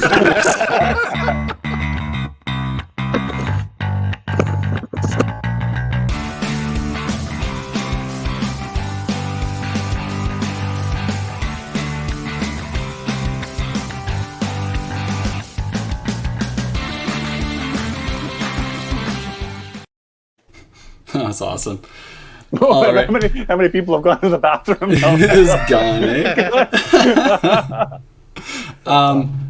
So yeah, okay. So we'll do a couple more mean tweets, but I just want to do a shout out again to our sponsors. So once again, Alley Cat has been gracious enough to help sponsor us for our weekly beverages for this week's podcast, and we shared their link in the chat, but we'll share it again here in a little bit. Local brewery out of Sherwood Park, and they've been fantastic. And All Star Bowling Sales, once again, been such a huge sponsor for the podcast, and we're happy to promote them and help them with their giveaways, and hopefully you guys help support them. All right. Can we do a word count? Like, how many words did Brad get in his Oh my segment? God. We're talking Impressive. record number. Yeah. If you watch Facebook after this, I do believe they caption it. I guarantee it will not catch every word. There is not a possible way. I'm sure he missed somebody on his list too that he's going to catch shit for. Oh Right. yeah, for sure. It's already gonna be with Shane. He's already gonna catch it for this. So good. Oh yeah. Yeah. All right, so let's do another round of mean tweets. Oh God. So Weber, you're up again. You ready for this? No. From Anonymous, Adam doesn't try throwing strikes to be the best. It's to avoid sweating anytime he has to throw a second ball. Ah. A weight joke. Well done. That is incredibly accurate, actually. It's not accurate. Wipe your balls. Move on. Get the job done the first time. You don't have to extra effort. What's the point? All of them. Hey, my friend takes about as long as everybody else is throwing one ball. It's all the same. Game, It's all relative. game for me. Yeah. It's probably about 8 frames to your full game, that's for sure. Facing an opponent. Adam's just playing by himself. But... Alright, DB, here we go. Does anybody love the sound of their own voice more than DB? You know what? Ever since I put these headphones on, it's kind of, I hear it more and it's rattled in there, so I just kind of keep on going. Right. My wife and kids don't listen to me, so I might as well just talk on here. Thanks for putting up with me. Hey, Dex. From Kyle. Dexter is starting to like he's going to sell some fresh churn butter at a farmer's market. Time to trim that beard. You know what? It's coming. It's coming. I mean, I'll trim the beard when you work on your ability to type, but just so people do know, these are copy and pasted, so it's what you 100%. typed in. Spell check is not an option for you. So The beard will be going, but you know what? This is a good segue. Actually, we're gonna have a few guests on coming up soon. We're gonna have Guillaume coming on soon, and I kind of have a beard brotherhood with him, going to a couple of years back. So I'm gonna keep it until then, and then we'll go from there. perfect. All right, Timmy. Oh, great. Oh, wow. Anonymous. You're the reason the gene pool needs a lifeguard. Wow. Ruthless. Yeah, no defense, eh? You know what? I was the first one to come out, so that's all I have to say. I have nothing. I'm just going to take it like I have nothing to say to that. Yeah, that's That was a right. good one. Oh, at birth. Oh, okay. Yeah, I know. I know. I was confused too. Oh man. Sorry, Cindy. All right, from Anonymous. How much more donation money is needed for Carrie to develop a personality during a podcast? We're going to need a lot more money. A lot more money, I think. Put a number on it, Carrie. Put a number on it. Yeah. You know what? If we get 300 patrons, maybe I'll gain a personality. What's with all the personality jokes? What's going on here? I like this. An annoyed Five guy has a prize for anyone who wrote Tim's. That's awesome. Okay, and then we'll do a podcast crew one, and then we'll bring in our next guest. Go ahead, Dex. Anonymous. If Mike Tyson was here having to listen to all of you like we do, he would bite off his own ears. That's good. I like that. That's good. Wow. All right. Nobody has to listen. That's your choice. Yeah, 100%. Yet you're still here. All right. So our next guest, there's really no introduction for her. Everybody knows who she is. We'll just bring her straight in. Miss Tracy Smith. Yes. Hi, everyone. Hi, Hello. Tracy. Hi, Tracy. How are you? Good. How are you? Let's start with two things. Like, I've got my hat, and it looks like DB didn't want to mess his hair, but I'm actually not afraid Love to it. put my hat on. I'm And keeping whatever's left here. There's not much left, so we're going to roll with it. Listen, I'm in full menopause, so I get it. And then second is I brought my wallet. And so I just reminded Tim that you guys were doing some giveaways, and I just want to take a back step. And so last year we did this thing to kind of encourage women to participate and be members in the WCBT. And so this is my wallet for the next 5 years that I'll donate. For the next 5 years, I'll donate a membership for the next 5 years to a new female who will join and be a member. Awesome. That's Amazing. awesome, Beautiful. Tracy. You are amazing. Thanks, Trace. Yeah, I'm getting close to 60, so I don't, know when life will end for me. Wow. We went from fun and bubbly I to know. super dark. I know. Yeah. Well, that's amazing.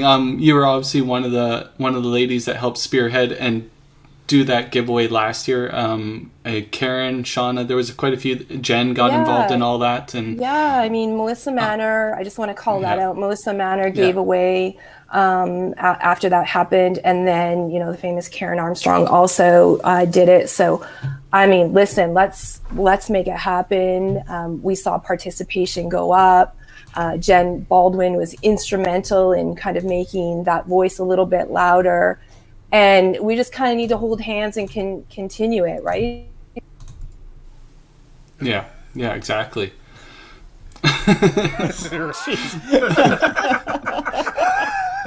In 5 years, I'll be 60. Wow.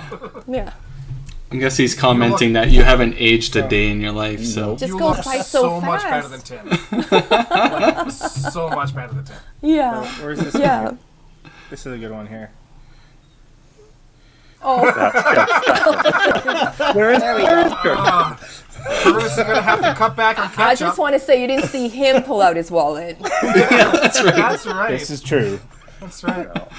That's So, perfect. Tracy, first question of the night. How do you like my little nightstand over there?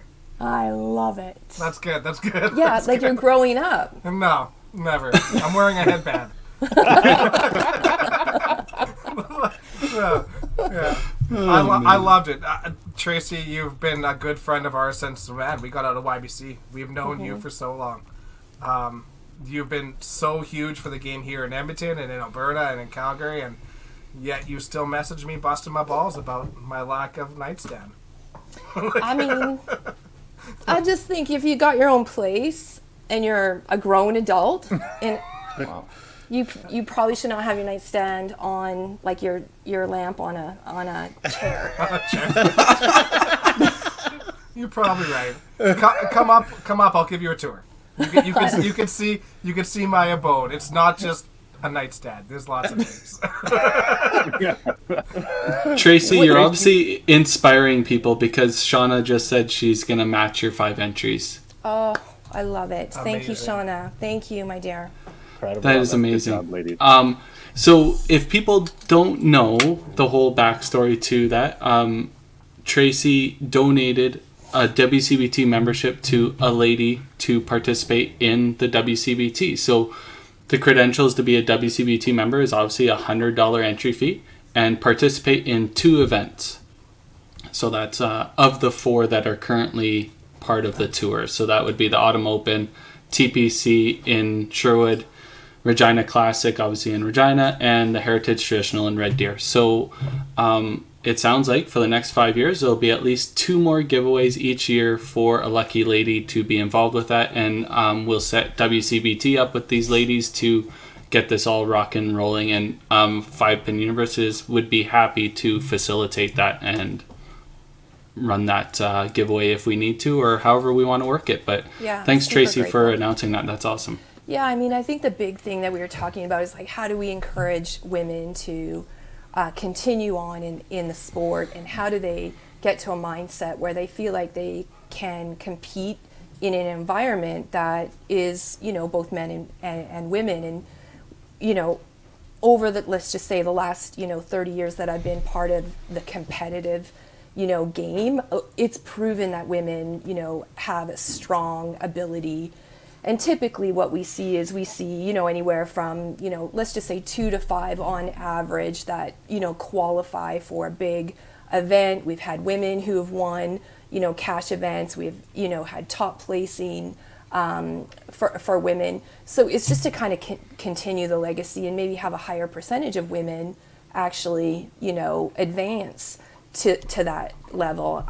And honestly, again, just encouraging the youth that, sometimes it falls off.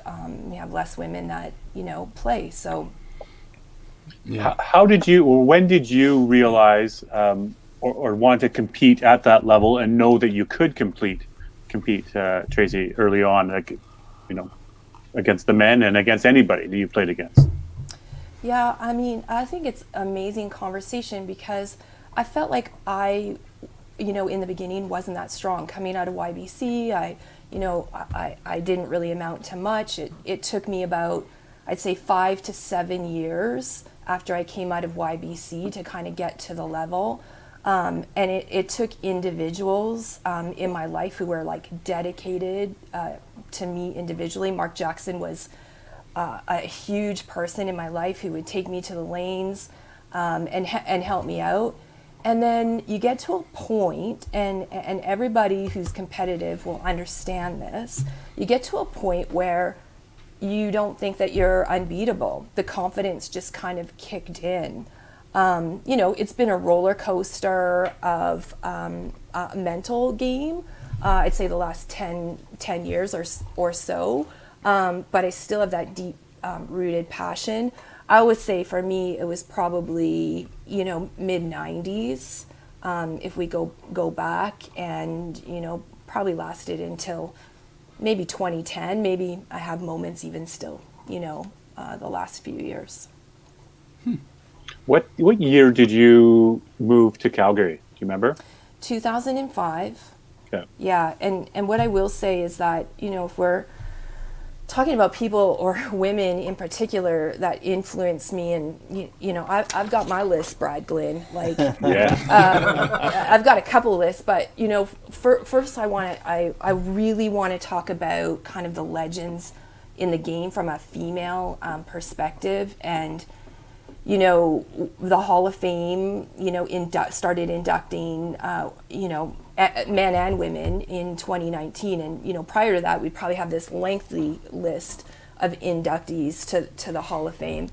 But we had 13 women inducted in 2019, and all amazing players. And I won't go through the list, but you guys know who you are. I've got them all written up here.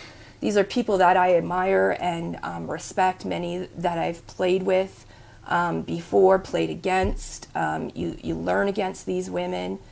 And then in 2020, one of my true best friends, Jennifer Marshall Smith, was inducted last year, who, I've probably played on, 20 years of teams with Jen, and just the remarkable contribute that she's given to me personally, as well to the game. I'm grateful for that. But I'll also say there's so many other women in the sport, maybe not even from a competitive lens, maybe, women who contribute in a different way. Maybe it's like, organizing tournaments, obsessive about supporting YBC, like Maria Wood as an example, or Jen Baldwin, who's like critically important to the Association of Edmonton, but also to WCBT. Yep.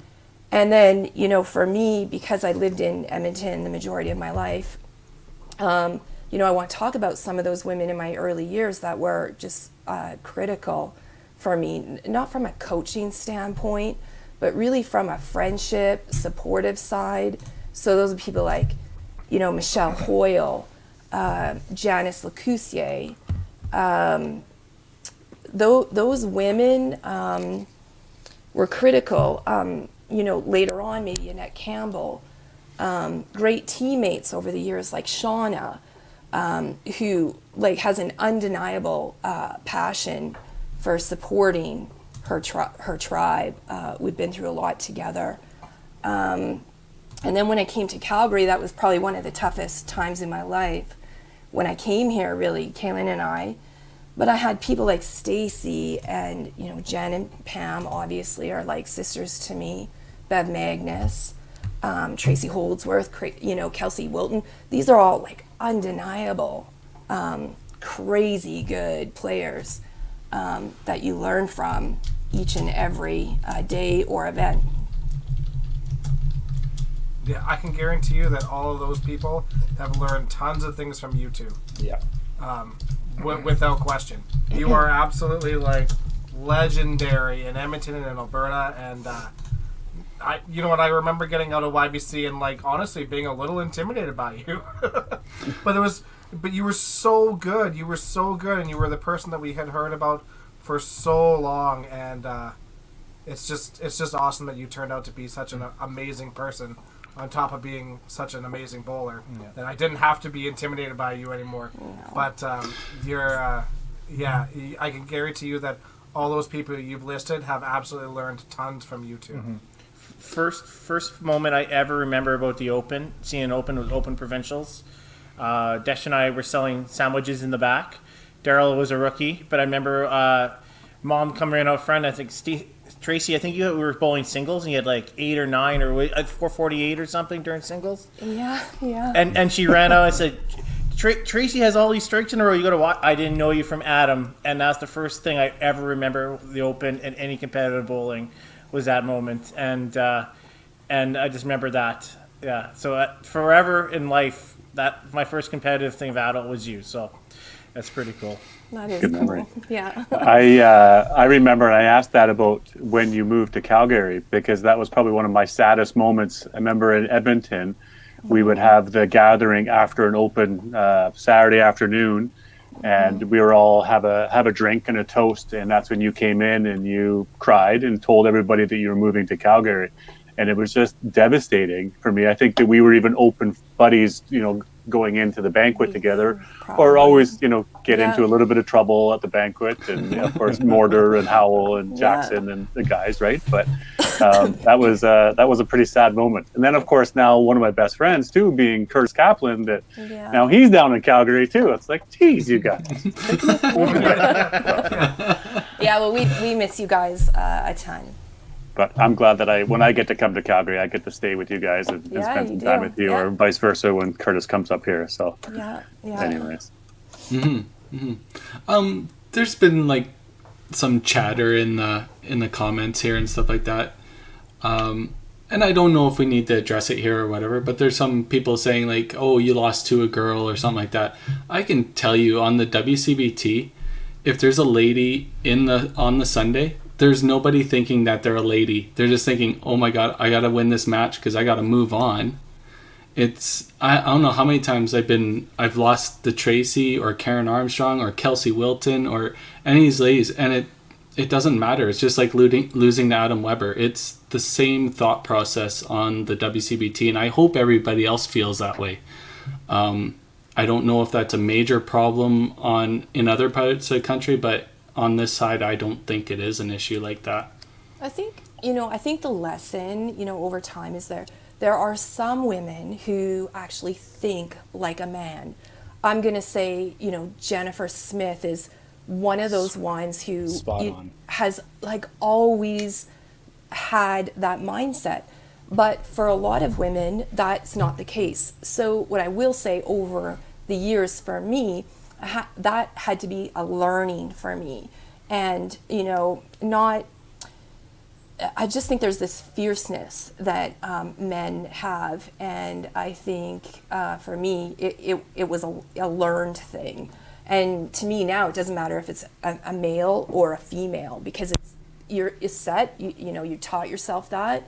And that would be maybe the advice that I would give to maybe many women is like, the more you compete against some of the men, the more you start feeling the tenaciousness of the game and the fierceness of the game, then that's when it's like super enjoyable. Mm-hmm. Yep, I totally agree. And you're right. Having that thought process when you say like thinks like a man. I mean, we talk about Baker in the same sort of way too, mm-hmm. and it's just you're right that it's that fierceness, and all you ladies have it in you, like absolutely have it in you, and Kelsey Wilton's kind of the same fiery 100%. mindset as well, right? It's all the women that do play currently on that tour are incredibly skilled females, mm-hmm. That bring that little bit of edge that I think more men are probably scared to play the women than the women are scared to play against the guys. It's not the stigma side of it. It's just these women are that damn good, mm-hmm. right? Yep. And so you go up against any type of a match, and there might be kind of a thought process where maybe you overthink the match a little bit more, because you do play males more often. It's just the way it is in a current state. But quite frankly, Trace, I think you're one of the pioneers of bringing that type of a mindset to a high level cash event. I still remember, my earlier days on tour, and obviously you were there, and Jen was there, and there's Michelle Hoyle you mentioned, right? They had that fire to it, and I never saw you guys just as female players. I always saw you as incredible competitors, and those matches were incredibly tough, and you just had to gear up for it, right? Yeah, nothing's scarier than a person that is just naturally smaller than you or whatever come fist pump you. Yeah. Oh God, yeah. They are clearly fired up, and they are rolling. It doesn't matter the gender or anything like that. That's the great thing about 5-pin bowling. I think it's very equal opportunity, and like I said, whenever you go up against anybody in a one-on-one match, it doesn't matter who they are. You have Matt Harms put in the chat. You gotta knock down more pins on them. Doesn't matter. Yeah. No defense in bowling, so. Yeah, for sure. Yeah, you don't have an edge just because that you're a male and you're a female. No, you're a bowler. At the end of the day, you're both bowlers, and you got to get the most points. Yeah, Yep, exactly. If you look back at your career, Tracy, if you've probably heard us ask this question, is there any couple highlights that would stand out to you over the years? I mean, Like your favorite moments, best moments. I mean, you've done it quite a bit. Maybe favorite moments that made me feel really good. The 448 was clutch. Honestly, I think I shot close to 1,100 for 3 games too. It was Alberta Provincials for the Open, and it was the last three games, and the 448 was just clutch to be seated number 1. And in that singles event, I actually played Jennifer Smith, Marshall at the time. And so, I ended up winning that singles title. So for me, that was massive. Against Jen, her being from Calgary at the time, and I was based in Edmonton. So that was a good win for the city, obviously, and I love that.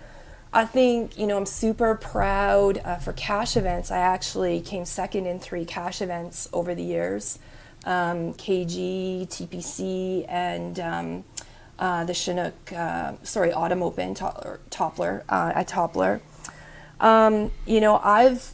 I just think I've been so lucky to be a part of 20 Master Alberta teams and to have 8 team gold medals. And we were either, close second or, in most of those, very rare did we get a bronze. So we were just highly competitive. We had one team example where we were in Newfoundland. We ended up winning gold, but 4 out of the 5 women on that team all averaged, well over 250.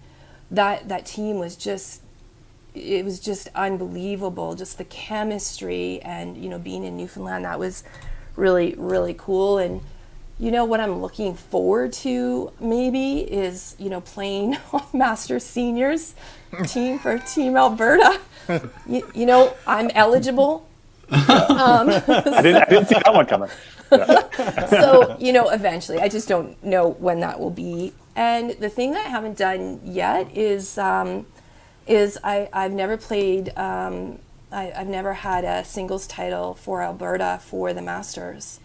I've had 20 team placings. So, Yep. Yeah. I just want to go back to the start of that whole conversation where you said, I was lucky enough to be on 20. At some point, Tracy, it's no longer lucky. You win 18 gold medals. That's no longer lucky. Listen, to make it out of Alberta, it's the same for the men, and most of the country kind of knows this. It's tough. It's really tough, and these women here are like unbelievable. You've got new generations coming in. You've got older generations. You've got mid generations. It's certainly not easy to make it out. So I call it kind of a blessing. I've enjoyed every single time I've made a team. I certainly don't take it for granted. I've had to, leave the lanes plenty with my shoes on and not make a team, and that's not easy. And that really is like my sort of clutch statement, if you call it. It's like, do you want to leave with your shoes on and actually be a part of something that you're so passionate about with girls that you really enjoy? There's really good friendships here in the province. And so for me, a lot of times that statement for me is my motivator. Yep. Right? Yeah. Absolutely, yeah. Phenomenal. Totally get it. Did you say you had 8 gold medals? 8. 8. Oh, I thought you said 18. No. Yeah. 18 would be like, wow. Yeah, that's what I thought too. Yeah, that's eight what I is thought still that you well after you phenomenal. said Bex. Yeah. Yeah. But Yeah. probably have medaled at least 15 out of the 20, if not more. Like, I'm not a stats person, but You and Yeah. Dexter are in the same club. Yep. yeah. Not to rush you out of here or anything like that, course, Tracy, but I know you had mentioned the Masters seniors division or anything like that, but do you have that ultimate bucket list? Like, what's the one thing that you want to accomplish before you hang up the shoes with and lay back with Curtis Kaplan, since he's already retired? Yeah, I mean, Curtis is starting to feel a lot better. So who like his knee? Who knows what he'll do? I hope that he does come back to the game. I think that'd be great for him. But for me, you know, I'm just really in a good place. I'm not really striving for much more. If anything kind of comes away, like, listen, the mind's still there. I still want to compete. You know, if you have some golden moments, that's awesome, right? But bowling doesn't necessarily define me maybe like it did a decade ago. So I still kind of think of it as a kind of an enriched experience, right? So if that's a singles title, go for it, right? Be all in. If that's being a team, then go for it. Be all in. Like, be present, whatever that means. If that's a cash tournament and you qualify, just try to be present and do your best. Awesome. I know we've definitely had a few conversations over the past probably 4 or 5 years too, kind of almost trying to I don't want to call it retool the game, but maybe retool the thinking around the game or behind the game. And I've loved every one of those conversations. I think you're spot on with your thought process. Your goals are extremely realistic yet high, but still very realistic. And I can tell the competitive juices are still there. Kaplan, probably not. But we'll still accept his $200 donation anytime. It's okay. Listen. Kaplan's already perfected the game. He has a perfect game. Does he really need to play anymore? Thank God I matched that. It was the last thing he had over me. Well, Tracy, before we let you go, we just want to announce that Toppler Bowl has stepped up and they are going to match you for the next 5 years. They're going to help Thank you. donate as well. So That's amazing. awesome. Fantastic. Thank you very much. Tracy. Tracy, thank you for coming on again. Such a No, legend. Thank you guys. I love you guys. Love you too. And I'm sure over the next few years, we'll hit you up for like 5 or 6 more podcasts. Just get ready Now, for it. is there a mean tweet coming my way, or No, did I get to skip that? Who's gonna be Nobody mean? mean tweets you. Okay, I love it. That's never Yeah, he happened. you'd probably But kill him there's if got to he be did. one for Kaplan. All Okay, right. enjoy the rest of the podcast. I love Thank you you. guys. Thanks, Tracy. Perfect. Thanks, Thanks, Okay. Trace. Bye.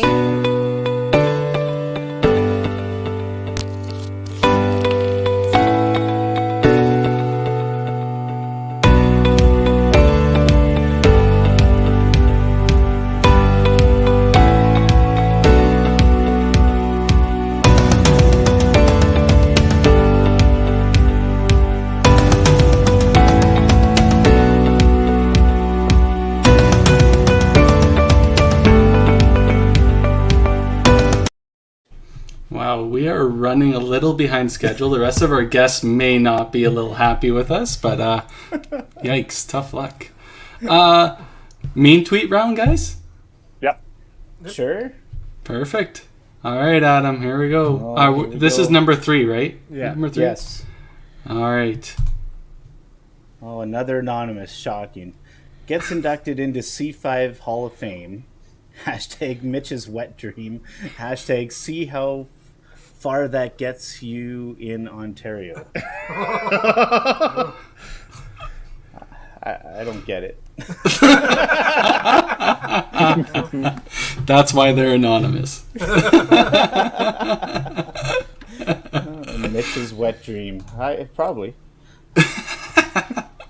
All right, Daryl. They say you get what you deserve. In your case, it's a participation trophy. Did Kyle write that one too?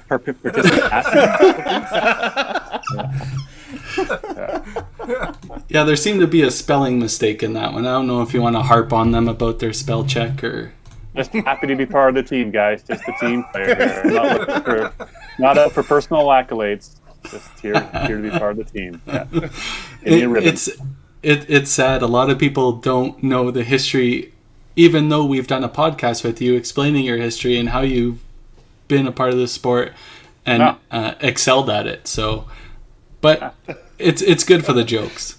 Yeah, I love it. It's burning him a little bit, but that's okay. Yeah, a little bit. No. You can see the depth in his eyes a little bit. Yeah, I need a towel to wet in my head, to clear my head. Yeah. All right, Dex. Anonymous again. How does it feel to be known as the fat twin when Tim is the other?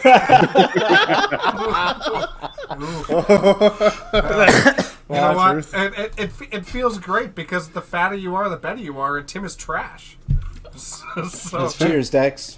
I hope not, because I'm going the other way. You know what? You can see Adam and Dexter are heavyweights, right? So the WCB team. We have to create class divisions. Weight class division. Yeah. Hey, don't threaten to weigh anything. Tim will get offended. Yeah, Tim won't do it. Guaranteed Tim won't do it. You're not going to weigh my balls. Hey, Tim, this one's for you, bud. Counting how many times he wipes his hand on his shorts tells you what he's going to do. It's about my bowling. Yes, I know. You take longer than Adam Weber up there. Just saying. This is true. Yeah, I can. Yeah. Both times somebody said it. Only when he's playing good, though. Yeah. It's not very often. No. Masters. Not since Masters. That's all you got. A Masters tournament for sure. Yeah. Not since 2020. Yeah. Fair. All right, I guess I'll have to do one here. Oh, let's use a long one. Anonymous. I look forward to hearing you as a guest on the show, telling you how your 5 warm-up shifts at each event net you negative 600. I thought you were good with numbers. See, this is a person that probably doesn't play on tour. Because what they forget is side pots and side events. Because I'm pretty good at the trios and the doubles. Yeah, okay. That's about it. Unless you're bowling with Aaron Arndt. Oh, yeah, we cut him. That's fair. Then you're terrible at the trios. And then Adam cut me and Tim. So I'm pretty sure I have to cut Tim and then I'll succeed. Because I played pretty good at last time trios. We had Taylor Michelle, yeah. Well, yeah, he was garbage. He was dog shit, but we'll take him though. Tim's the obvious issue on that team. Apparently. Common denominator. Terry needs to get fatter. I don't know. Hey, COVID-19's working on it. Yeah. All right. Yeah. And Tim, you can read this 5-pin universe one. Okay. What the fuck makes you think the East is Hamilton?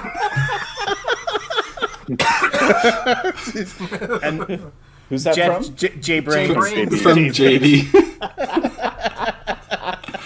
That's fair. That's fair, JB. We do call Ontario East. That's an Alberta thing. Our bad. So what should we call them? Central? I don't think that's right either. They're the East. They're East. South. We'll call them South.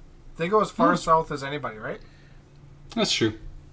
Then Vancouver would have to be south then.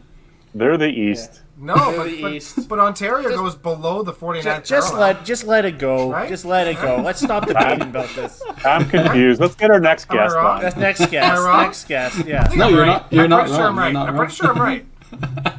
Okay. We'll bring on our next guest. She's been on the podcast before, just like everybody else. But probably one of the greatest bowlers ever to play our game. Miss Karen Armstrong. Hey, Karen. Welcome, Karen. Hi. Hi, everybody. Is it too late there? No, goodness, no. I don't go to bed till 2 a.m. pretty much every day, so. Oh, We have somebody in the back room that's already bitching about it, so we really appreciate you you be coming on and Where just are being they cool from? about it. Take your time, Karen. Just take your time. They can wait. probably the east. All right, yeah. all right. Fair enough.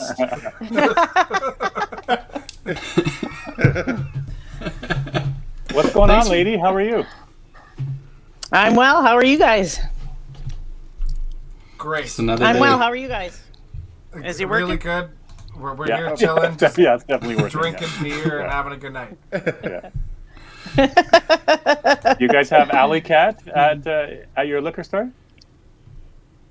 No, we do not. Haven't heard of it. Not in Manitoba. Need to work on Not that. yet. It's a local brewery though for you guys, right? Yes. It is, yeah, but it's pretty well Yeah. known in Alberta, anyways. For sure. Yeah. It'll make its way it'll make its way west or east, I'm sure. Yeah. Yeah. First thing we want to know is where did KFA come from? Well, I'm pretty sure that Mike Tweedy is responsible for that. That makes sense. Sounds right. Yes, absolutely. Pretty sure he's the one that came out with it first, and it's kind of caught on now. I need to get a Mark to make me a shirt with KFA on it now. Yeah, Yes. totally. That'd be awesome. Best nickname in bowling, bar none. It's so good that people were selling shirts, and like Yes. that is the best thing ever. That you know what they were able to market, and we talk about it a lot about marketing individuals and personalities in the game, and really, like honestly, you were probably the most successful it's ever been for marketing a personality in the game, and there was tons of shirts sold for that. It was super cool to see. It was really nice of Ken Wilson to do that for us because he did it for the startup of the Winnipeg 5-pin again. So any profits made went to Winnipeg 5-pin. So it was really nice of him to do that. And you know who actually bought a lot of the shirts was my kids' friends. Oh, really? There's about 15 Nice, shirts. About 15 shirts got bought by my kids' friends. That is super cool, though. How'd that That's make you super feel? That made me feel pretty good, actually. Pretty good. Yeah. So we wanted to chat a little bit about obviously your fantastic career in Manitoba, but specifically, obviously, you played on a great dynasty team with some ladies there in Manitoba. Tell us a little bit about playing with those ladies, and is that something that helped you also progress into such an amazing singles career and your personal growth? How did the two correlate? Well, I have to say it was absolutely amazing to play with all those women that I played with. I actually have a few names written down that I might want to say eventually. But when you start playing with the people who are better than you, you learn from them. Watch what they do. You get better if you play with people who are better than you. You know, they go to all these cash tournaments. Well, it's experience, right? You're going to get there eventually. You got to get there, and you got to learn it first, right? And you just watch and see what works. It was absolutely amazing. Actually, I have one stat for you. In the 90s, the Manitoba ladies, and I did not play on every team of this one, but the ladies in the 90s from 1990 to 1999 won 6 golds, 1 silver, and 3 bronze in the Open. Holy cow! Wow. That's insane. Yeah, and we have more medals after out in the 2000s as well. But I just thought that was pretty significant from 1990 to 1999. You're absolutely right. I mean, like here we are at Nationals in 2019, and having all those people inducted into the Hall of Fame, and I mean, it's no wonder that how many of those were the ladies from Manitoba in that dynasty? Absolutely incredible. Yeah, there is a lot. If you're okay if I throw out a few names, it might take. There's a few. Always. Yeah, Go for it. Yeah. Okay, so of course with Sandy Anderson and Chris Monchuk, Staples guys, but there was so many other women along the way that helped us do everything that we did. We didn't understand at the time that it was so special. For what we did during that time. You're just bowling, you're having fun, which is a huge part of it, but you don't understand how special it is till later. You just ride the wave as you go, right, Micro? Ride the wave. But these names, anyway, sorry. Carrie Thiebert, Linda Orn, Jamie Socks, Deanna Cote / Barber, Karen Bourne, Holly Chakowski, Lori Chakowski, Jana Van Wellingham, Barb Justice, Jennifer Hunt, Donna Prue, Sarah Taboriak, Aaron Newton, Dixie McDonald, Eileen Curtin, and Jackie Sokolowski. And of course, coaching-wise, Dylas Turner. Her last year, I believe, was 2007 that she finished coaching. And then ones we had after that were like Tim Hooper and Andy McBride. Just want to throw their names out there. Absolutely. That's interesting that you say that during the time you didn't recognize necessarily what you were doing. You were just having fun with what you were doing. You're like, hey, let's go back next year. Let's go back next year. Right? And don't realize it. Maybe don't, not that you didn't take it serious, but you didn't put that pressure on yourself that, hey, we're building a dynasty here. And I'm like, no, we're doing what we're doing. It was so early in my career, I didn't understand it.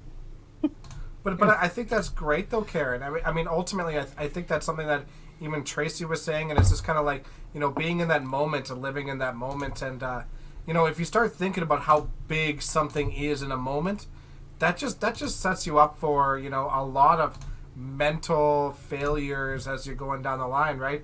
Everything stays the same. Just live in that moment and just you know, go with the flow and enjoy it. And I really think that is a huge key to success right there, for sure. Yeah, I agreed. And the chemistry that you have between you guys, and, you know, we were all friends, so we got together that way. So it was just an amazing experience. Absolutely. Now, was that something that also helped you, like we talked about, in your personal side of things? I mean, you did some CBC and TSN and some of those tournaments. I mean, did they always say, Karen, go for it, right? I mean, you and Sandy were probably the ones that played singles versus that, and you were super supportive of Sandy. If she made singles, that's fine. Or if you made singles, you would always, you know, go for it. Did you absolutely want to continue to be better and better and better because of that? Oh yeah. We just want to keep going. Who wants to stop, right? Don't get off the train. It's going pretty good so far, so you might as well keep on going. You know, you got to throw some kids in there that kind of slow you down for a bit, but then you just get back up on that train after. Actually, what you say there, I think, is the more tremendous thing, especially from the female side, to have that type of a dynasty stick together for so many years, because there's so many other factors, and we're seeing it on tour all the time as well, and we talk about it all the time on the podcast. Just those outside factors that more females face in comparison to the majority of the males that are on tour. So for that type of a dynasty that's out there, it makes it even that much more special. And quite frankly, that's what every group is trying to achieve in the moment, that maybe 15, 20 years from now, they're going to be thinking, hey, maybe we're that next group that, you know, that Manitoba ladies team was, right? Yeah. So it's really incredible what you ladies did. Yeah, the Saskatchewan ladies had a good run for a few years too. Later on in the 2000s and stuff, they were really dominant for for a few number of years. And one girl, Jamie Socks, just happened to be in Manitoba when we were doing it here, and then she went to Saskatchewan and did it there. And obviously, just talking to part Tracy of both Smith, of them. you know, Alberta had some success as well in the master side of things, right? Yeah. So, Yes. you know, we had chatted with her a little bit on playing against men. Did that, you know, add a little bit of an extra for you? I mean, obviously, there's a fantastic men group in Winnipeg as well that you would have played against on a regular basis. Did that drive you? Did they seem to, you know, be afraid of playing Karen, or how did that edge go, playing against? Well, I didn't bother me to play against men. You can ask Scott Barber what the nickname he gave me. I'm not sure if you guys want to say it on the air or not, but it didn't bother me to play against men. It didn't matter who I was playing against. And when I played in cash tournaments and doubles, portions of it, I played with men mostly. I don't think I played with any women. I played with my brother, Glenn Howarth, and Cam Boone. Right. I think Scotty added it in its higher, but I have to fucking carry it. Oh, did he? And of course, he's texting me too, so he's like, yes. Yeah. That's another. You mentioned your brother, you know, Glenn. That's a nice partnership to have, playing your career and pushing you as well. You know, younger and growing up, playing competitive too. Yeah. And the funny part is, I got him to start playing competitively. So. Oh, is that right? Yeah. So what would He didn't you play for. say He some should have of been your playing for a lot longer.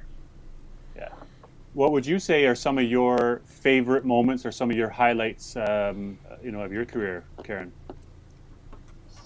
Well, I guess one of them I have to say would be the Masters team gold that we won in Winnipeg. I believe it was 2014. I didn't think that one was going to get to me. Like, I had pretty much everything else. That was the one thing that was eluding me, and we finally won it. And we had such a good tournament by everybody. We had so much fun. It was amazing, and what was great was I could do it. We did it in front of our home crowd, and my family got to watch some of it. That's awesome. Yeah, that's awesome. That's so huge, right? Yeah. Oh, yeah. Definitely. It's And funny the 'cause second one, I would say sorry, go ahead. No, after Go you. ahead, Karen. Oh, I was just going to say one of the second ones I would have to say would be the year I won CBC, which was 2003, 2004, and I got $10,000 for that. So that was pretty cool. Yeah, that's awesome. That's huge. That's so good.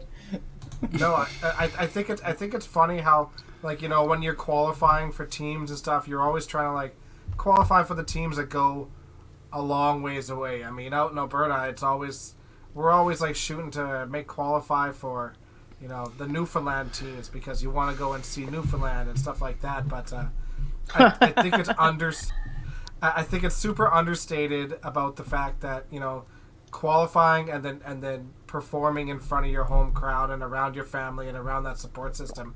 I think it's super underrated, and you see less people trying to qualify for nationals that are in your hometown.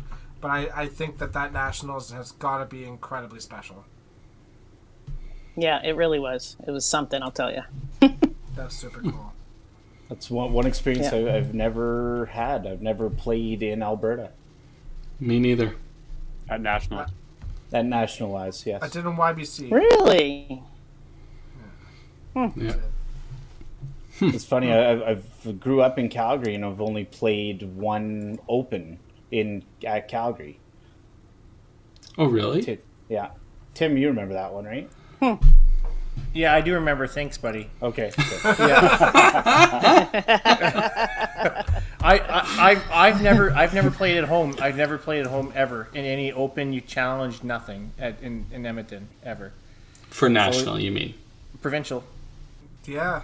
We've never played. At You've home. never You played mean an at Sherwood open Park? provincial in Edmonton, or you challenged nothing. Yeah. Really? I have No. not either.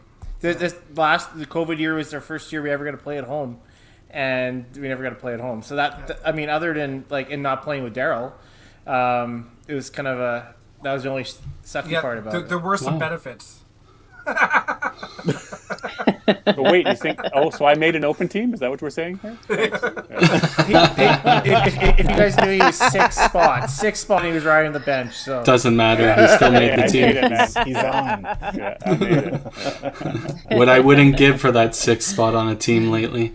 Yeah. In Central. And then No. what about Anywhere. Masters singles goal too? That'd be a pretty big moment for you, Karen. Oh yeah, I've had 4 of those, so every single one of them was special. That is 100% for sure. And they were kind of spread out, and I weren't even bang, bang, bang. I kind of spread them out all over the years. So Yeah. absolutely. And then finally winning the singles for the Open in 2009. So I had 4 silvers going into that one, and I finally won gold in 2009. Right. So you're a double gold. I like how she just throws that. Oh, that was my fourth Yes, one. yes. And I kind of spread them out. It's like me with my perfect games. Cool. I had 2 of those. So what's left? I mean, obviously the outstanding career, but you're still eager to play, still putting in the time, still going to tournaments, cash tournament in Winnipeg. What do we got left for Karen? Yeah, no, I still want to play. I still got the drive. I still want to be there. When COVID hit, the year COVID hit, for Masters was going to be my 20th Masters in Newfoundland. I was sitting first with 2 tournaments left to go, so I was in. So it was really heartbreaking when everything got canceled because of COVID. I definitely say I shed some tears that year. So now I got that drive. I want to get that 20th. Like I had 20 opens, and I want that 20th in Masters. So. Wow. Absolutely. Yeah, that would be fantastic. Now, and how is the bowling community in Winnipeg and Manitoba as a whole? You know, both women's and men's. Obviously, there was a little bit of a blip, and I think things are coming back and stronger at Winnipeg 5-pin, and now obviously talking of the cash tournament coming back. So things are looking strong for Winnipeg again and Manitoba. Yep, for sure. Masters is still going pretty strong here. I think we're actually one of the largest groups across the country that play Masters here. Now that could have something to do with the Open not being available since 2015 was the last year that Winnipeg played in the Open, was 2015. And then of course the COVID year because we had our team, we were set to go to provincials, right? So, and then it got shut down. So, sorry, where was I going with that? But yeah, just having the Winnipeg 5-pin going again, and then having that cash tournament coming back, it's good for the city. There's lots of kids who want to play. We got a lot of young kids up there that haven't got to play in these things, and I know people are a little hesitant to play in the Open sometimes here from here now, but it's such a great tournament to play in when you get to go to provincials and you get to go to nationals. It's just, you should come out and play, especially if you're young and haven't experienced yet. I think a lot of people don't realize how much a major cash tournament like that rejuvenates the bowling community, right? All of a sudden you have this large cash tournament in your area, and all the people from because hopefully it'll be joining WCBT, but a lot of the Western Canadian players will be out there. I'm sure some Ontario players will be out there. Like, it's such a thing to see, right? And I don't know, a lot of these proprietors look at it as a cash loss. But in the long run, is it a cash loss when maybe that brings more people into your center to bowl in leagues and become competitive again and stuff like that? Yeah. You got to look at the sports side of it too. And I hope that helps Winnipeg rejuvenate their competitive and their cash side of things too. Yeah. Yeah, and I hope that the bowlers of Winnipeg and Manitoba know that you can play Masters and the Open. Like, we used to do both all the time, and then, so I'm hoping that we can get some upswing back into the Open and get some excitement about it and be able to come and play it again. So we'll see how this year goes, and it'll be the tell the tale of whether we're going to be good to go again or not. Myself, I'm on the Winnipeg 5-pin board, so. Yeah. The key is to kickstart it. You sell the 50-50, or you sell tickets, raffle tickets, and you got lots of support across the country of people, blasting you and saying, yeah, we'll take some. So I think there's definitely lots of support outside of the province. For absolutely, 100%. I had had ton of support outside the province. For me personally, probably my best friends outside of Edmonton are from Winnipeg, right? So I look forward to the Winnipeg tournament being on again, because it would be an absolute mainstay. I'm coming there for sure. And like Harry says, if you have a cash tournament, you have people coming to play. You have the local support. You have all these people playing. Then, I'll turn around a month later. I'm going to go try out for the Open, because I might see some of those guys now that came and traveled into town at provincials or at nationals, right? So it's great for the city. It's great for you guys to have a cash tournament again. Yeah. Totally. Yeah. Absolutely. Yeah. Agreed. Yeah, absolutely. DB was talking about his friends in Winnipeg. Yeah. He's questioning some. I said some. Yeah. I only have a couple out there, but yeah. KFA. Well, your sister. You're in. Well, Karen, I hate to kick you off this podcast, but we can't thank you enough for coming on and sharing everything again. You were one of our best podcasts ever, 100%. Most viewed. Yeah. So it's amazing to have you on again, and showing how great Manitoba play is, and one of the best players in Canada for sure. And I'll always remember. Hopefully I get to see you all in person. Oh, can't wait. And I'll always remember when you reminded me who I was, because you've got that mentorship side of you that a lot of people kind of oversee, because your game is so incredible. So personal thank you for that as well. Thank you. Awesome. Oh, and on the one last note, I will donate on the train with Tracy and Shauna. I'll donate as well for the 5 memberships, like 1 per year type thing. So Wow. Awesome. I'm in. Wow, amazing. 4. Perfect. This is incredible. Well, thank you very I gotta much, get Karen. some chick burn in there. Supporting women. Well done, guys. Well done. Oh, wow. Thanks, All right. guys. Thank you, Karen. Thanks, Karen. Thank you. Thank Love you. you, Karen.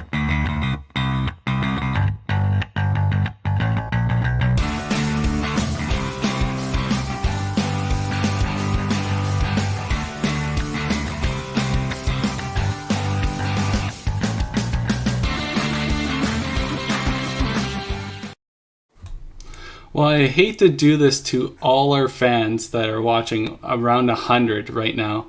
I don't know if you've seen the sheer panic in my eyes during that segment, but I may have accidentally restarted the All-Star giveaway. So get your hashtags in. All the rest are good, just that one. Complete panic moment by me. So yeah, you have to re-enter this one specifically. Right now it's only 3 entries, so it's pretty easy to win, so you might want to get your hashtag in. If does anybody have a mean tweet for him then? Oh yeah, there'll be lots, don't worry about that. Shane Chafe moment all over again. Oh yeah. Jeez. You just I'll wanna never get- live that one the You down. want to get more All-Star. comments. Yeah. You just want more comments. I got it. Yeah. That's right. I gotta separate the twins again here, sorry. Guys, you know what? 2 hour podcast. Daryl as is in long the as it middle. is. Daryl is in the middle. When I'm drinking No, beer. I've always been No. here. Sorry. Adam was in the middle. Bottom Whatever. right corner. Yeah. There we go. All right. We'll do some mean tweets here. Oh, jeez. Here we go. Okay, we got Adam, right? Adam's number 1. right, We're on hope this number one's- 4 now. Hope this one's better. Hopefully. Oh, anonymous again. When he gets on approach, it is a nap time.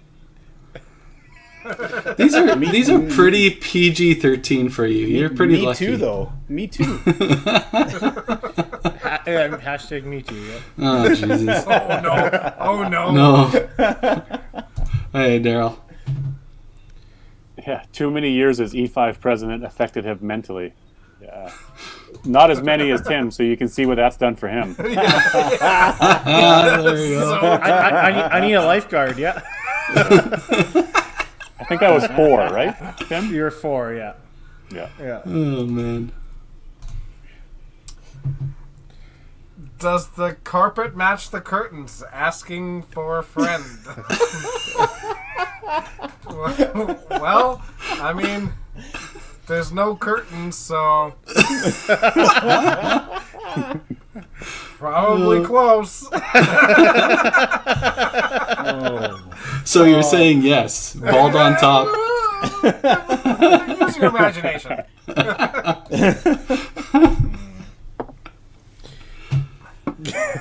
Can another 10-minute incoherent sentence come on, Tim? Just land the fucking plane already. Wow. I don't know who wrote that, but that person deserves a round of applause. Just put her down, bud. Put her down.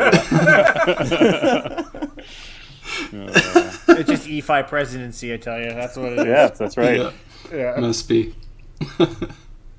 Anonymous. Get wrecked, Kreitz. You are a roller coaster of a performer. Great for a couple of years, then abysmal. Wash, rinse, and repeat. Man. Yikes. Better to be a has-been than a never was is kind of my retort, I guess. You were relevant and then not, and then relevant and then not, and then I don't know. I don't know who wrote it, but I like it. Yeah, pretty much, eh? The amount of times I've heard you say back when I was good, and then all of a sudden you're godlike, and then it's back to when I was good. See, I Dexter saying that he gotta wrote keep that one. complaining. Dexter wrote that one, probably. No, I haven't. I didn't write any of them. I didn't write a single one. Oh, I wrote And I would tell you if I did. If I wrote that, I would take full credit. I don't care I'm whoever not- did that. Good for them. I'm not gonna lie. You know what? I wrote I some for will myself. take full credit. I wrote 'cause some. Timmy land the fucking plane. Whoever? That's you? Wow. Hey, Dexter, take this one away. Me again? All right. Oh, Since sorry. no, it's okay. Since you don't talk about blowing topics anymore, maybe just call it 5-Pin Universe Biography. This is a bowling podcast. We don't talk about blowing a whole lot. I mean, it does come up every once in a while, but, we don't talk about blowing that often. I did get a memorable moment was about when Carrie asked Adam and Mitch to stop sucking each other off. That was part of the questionnaire. Wow. The best 5-pin moment, and then I got that about 7 times. It wasn't about sucking each other off. It was pumping their tires, Tim. I don't know. I don't think that's what you said, Carrie. Can we delete this portion? Can we delete this last minute here? Yeah. Wow. Oh, Yeah. freak. Okay. Without further ado, from the East, Jeff Young. Hey guys. Finally got to You you. made it. That's the From the ugliest hat I've ever seen. Yeah, right. I could be not wearing a hat. I thought you said you weren't going to wear a hat tonight, Jeff. I always wear a hat now. How's it going? How are guys? things, man? Welcome aboard. Yeah, it's good to be here. Yeah, it's good. It's good to have you on, kind of. No, not really. So how's the Audi life? Oh, it's pretty good. Yeah, can't Yeah. complain. Yeah. Yeah, That's all you post on nice. social media now is your car? yeah, that's all I got now. Wife and car. One's gone. Oh, I got that's good now. Oh, and a dog. And your dog. Yeah, it shows up right behind you. Yeah, she'll be How's, missing for sure. How's bowling alley retired life treating you? I know this is supposed to be all lighthearted and everything, but I'm probably going to piss a lot of people off. I don't miss it one bit, really. You get some of you guys will know it's easy to get burnt out, and I think we were there, and that's why we did what we did anyway. Now it's kind of weird because we kind of get bundled into the whole COVID casualty type thing, and Yeah. and I mean, I'm always the first to say like that was not the case. It was a decision that was made actually right before shutdown. We signed everything a week before, and it's hard to say you can you'd regret a decision where we wouldn't have been open pretty much for any of this time. So Yep. Can't complain if you can even see me right now. Between the dog and the cows in the back, I'm not sure which one to look at. Yeah, they both look the same. I mean, ultimately, that timing could not have probably worked out any better for you, and I totally get it, man. I mean, we talk about hardworking people in this sport, and Tim and I put in a lot of hours into the lanes, but nothing like you do. I mean, when you were there absolutely all the time. Yeah, Literally we had all the time. I mean, Jen was working another job, and she would work basically Thursday nights. We both bowled and worked Tuesday nights, and we had staff that would work, Saturday afternoon, Saturday night, and occasional Sundays, and the rest was me. And I don't know, it's kind of funny. It's just kind of funny because I mean we set up this whole plan because we had no free time to do anything, and we originally were planning on doing all this bowling. I was gonna go out west and play every WCBT tournament, and here we are. Years later, and we still haven't done anything. It's unreal. All we've been doing is playing MLB The Show and getting fat. Good. Well, that should make you a good bowler. Yeah. There you go. Right. Yeah, I'm going on the Dexter plan for sure. Except he's left-handed, right? So. Yeah, I'm the left-handed Dexter. Yikes. And what? We were in Elmira, so like the Mennonite community is strong. So, I mean, if I grew a big beard, I fit in with the rest of them. So, I would like to see you try. I actually just shaved today. Maybe I'll start it back up. Challenge accepted. Let's go.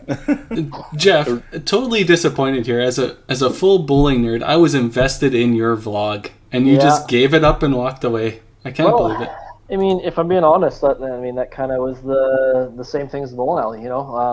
Started working all those hours at the bowling center, and I had no time for anything else. It's hard to sit down and think of topics when you don't have a free minute to yourself. That at least that you're awake anyway. And I kind of got put by the wayside. I had mentioned to Barker, because Barker was a main contributor as well. And I had talked to him before about the possibility of starting it back up, but we both have so much going on in life, so it's been tough to get back to it. It's nothing that I wouldn't revisit in the future, but not at this time anyway. We don't have anything to write about right now anyway. You guys have been slugging along for about 45 podcasts talking about the same thing, I would assume, because I don't listen to them. So,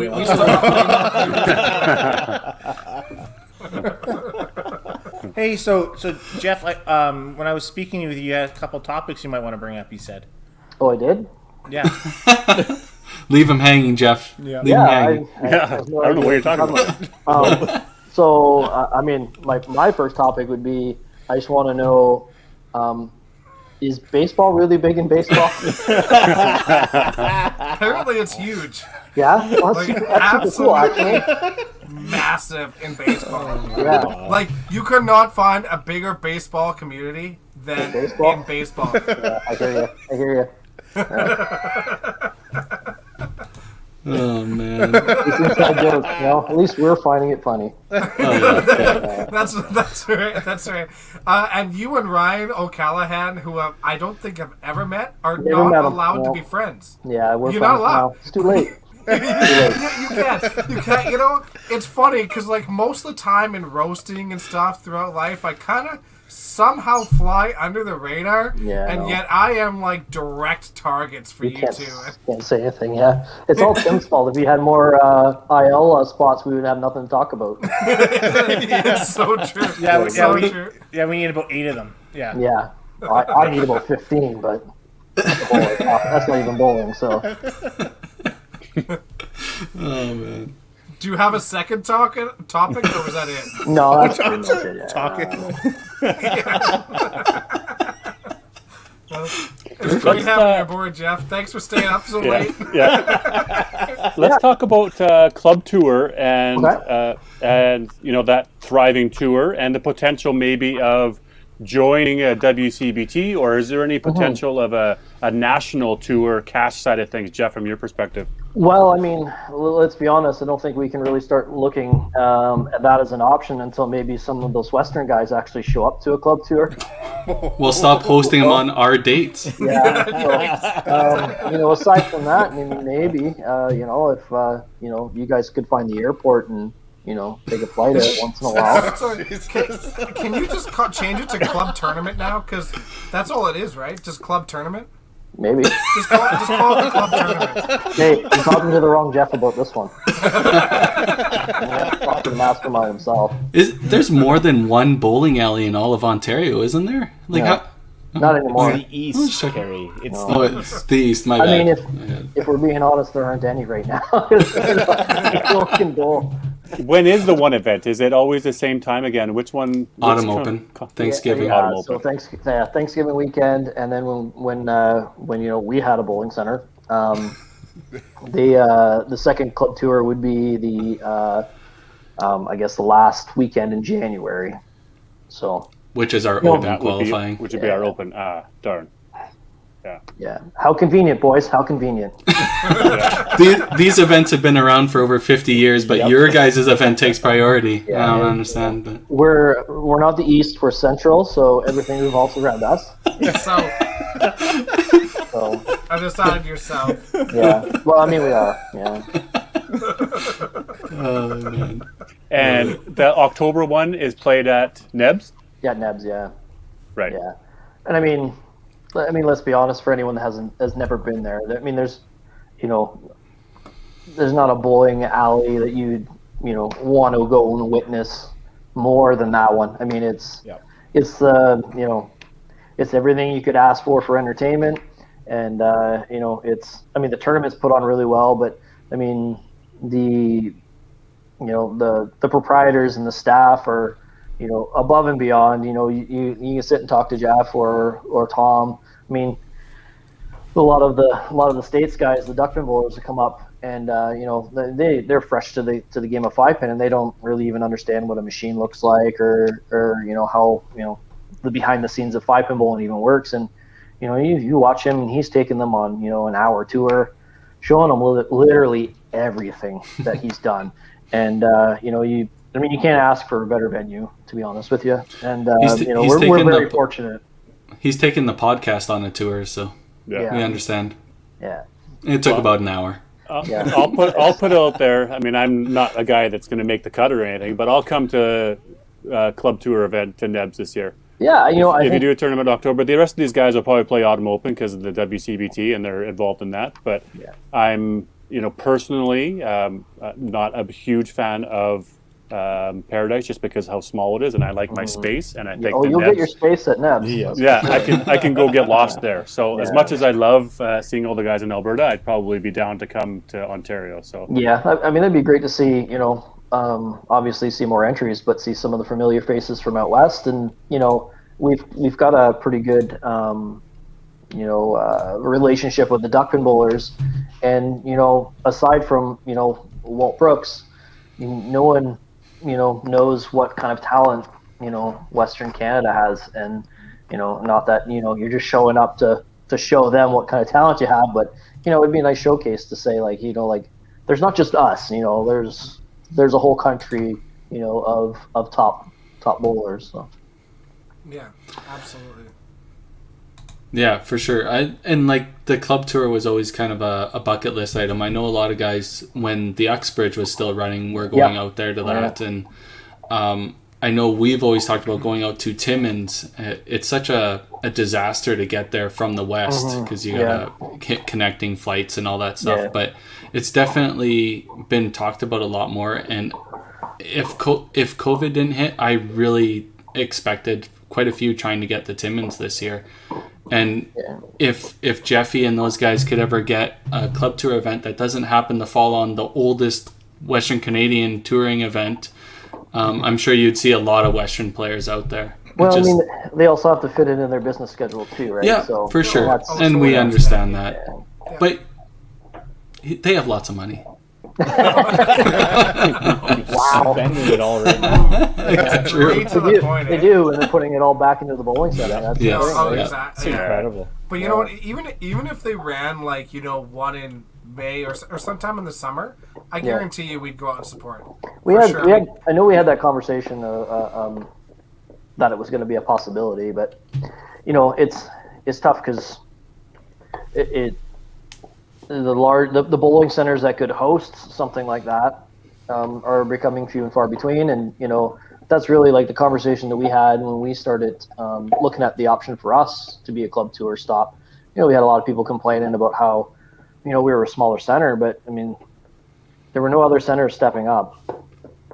So we were kind of, we wanted to be the option, to move it. And I mean, how bowlers are when they're bowling multiple tournaments in the same center, regardless of how great the center is. I want to go somewhere else. So we gave them that option. I mean, hopefully when things open back up, and and God willing that everyone comes back and has that fire again, they have some other proprietors that will kind of make it an option.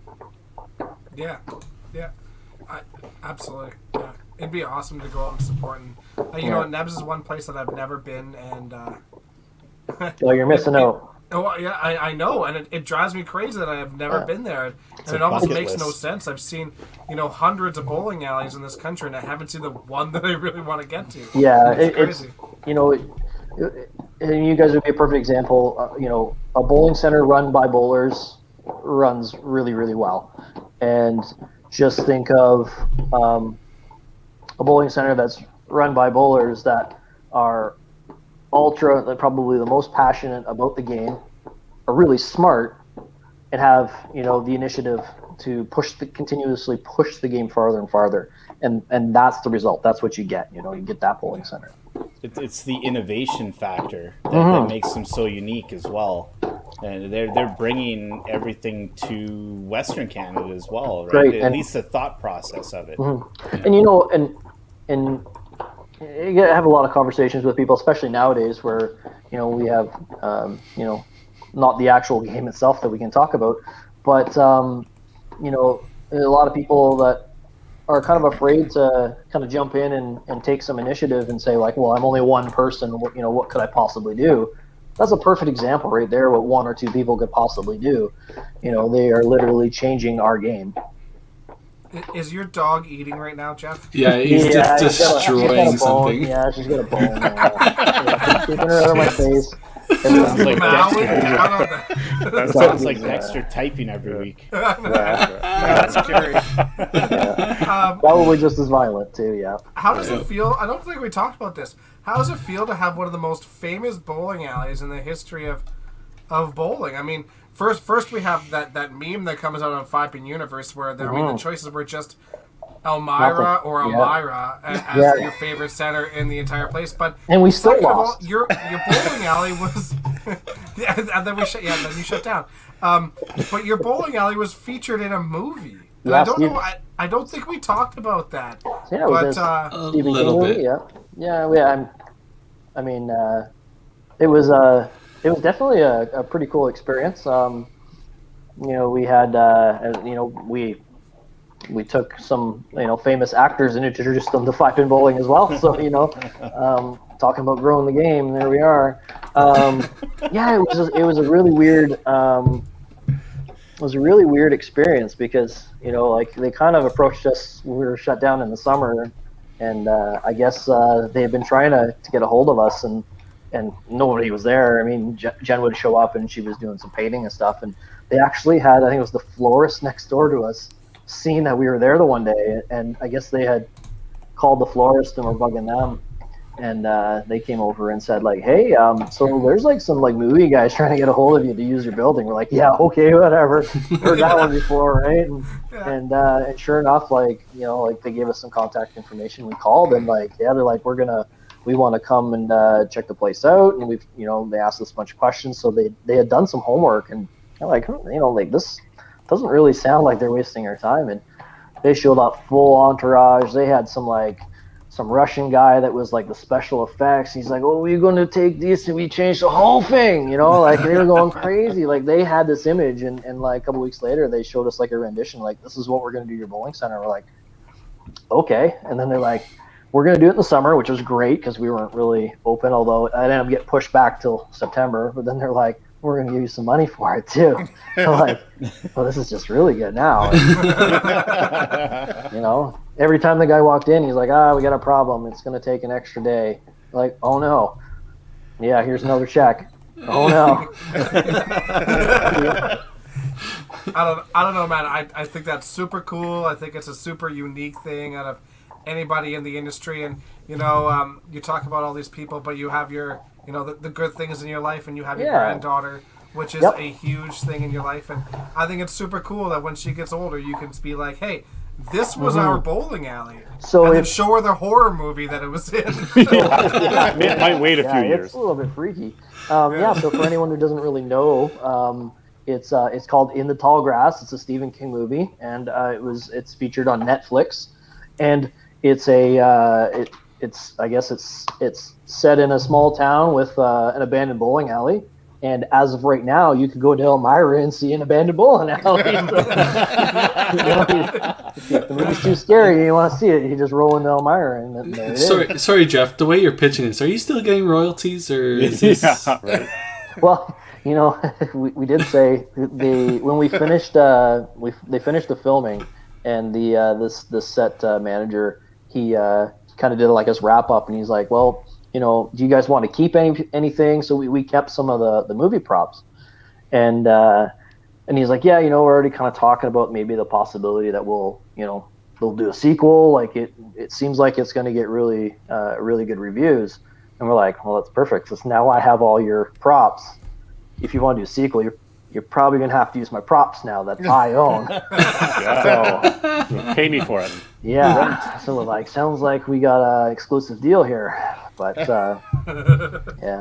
Then you backed out. Yeah, and Silly. you know what? And as odd as it is too, we had literally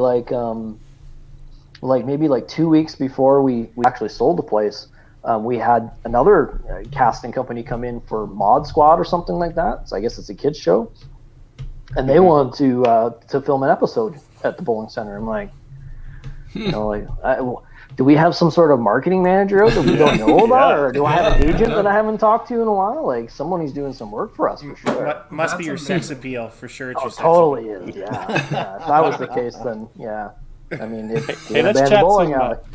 let's chat some bowling, Jeffy. So how about give us some of your highlights of your bowling career, some of the teams or some of the best moments. I know you've been sitting back there waiting for these to come I've out, been listening. I figured, you know what? After this episode, I'll have officially listened to 1% of the podcasts. So why did we get him as our anchor? So anyway, he's not. So I have, I guess, a couple moments in my bowling career that have been pretty good, and then I'm going to save the most important, most special one for last. But I guess the first one would be kind of open performances. I can't pick one or the other because we had two teams, and we, the Hamilton guys always have kind of the debate on which team was better, but we had 2009 and 2012 teams were very well stacked, and 2009 was Mitch Davies. I don't know if you heard of that guy before, but it was his rookie season. Never.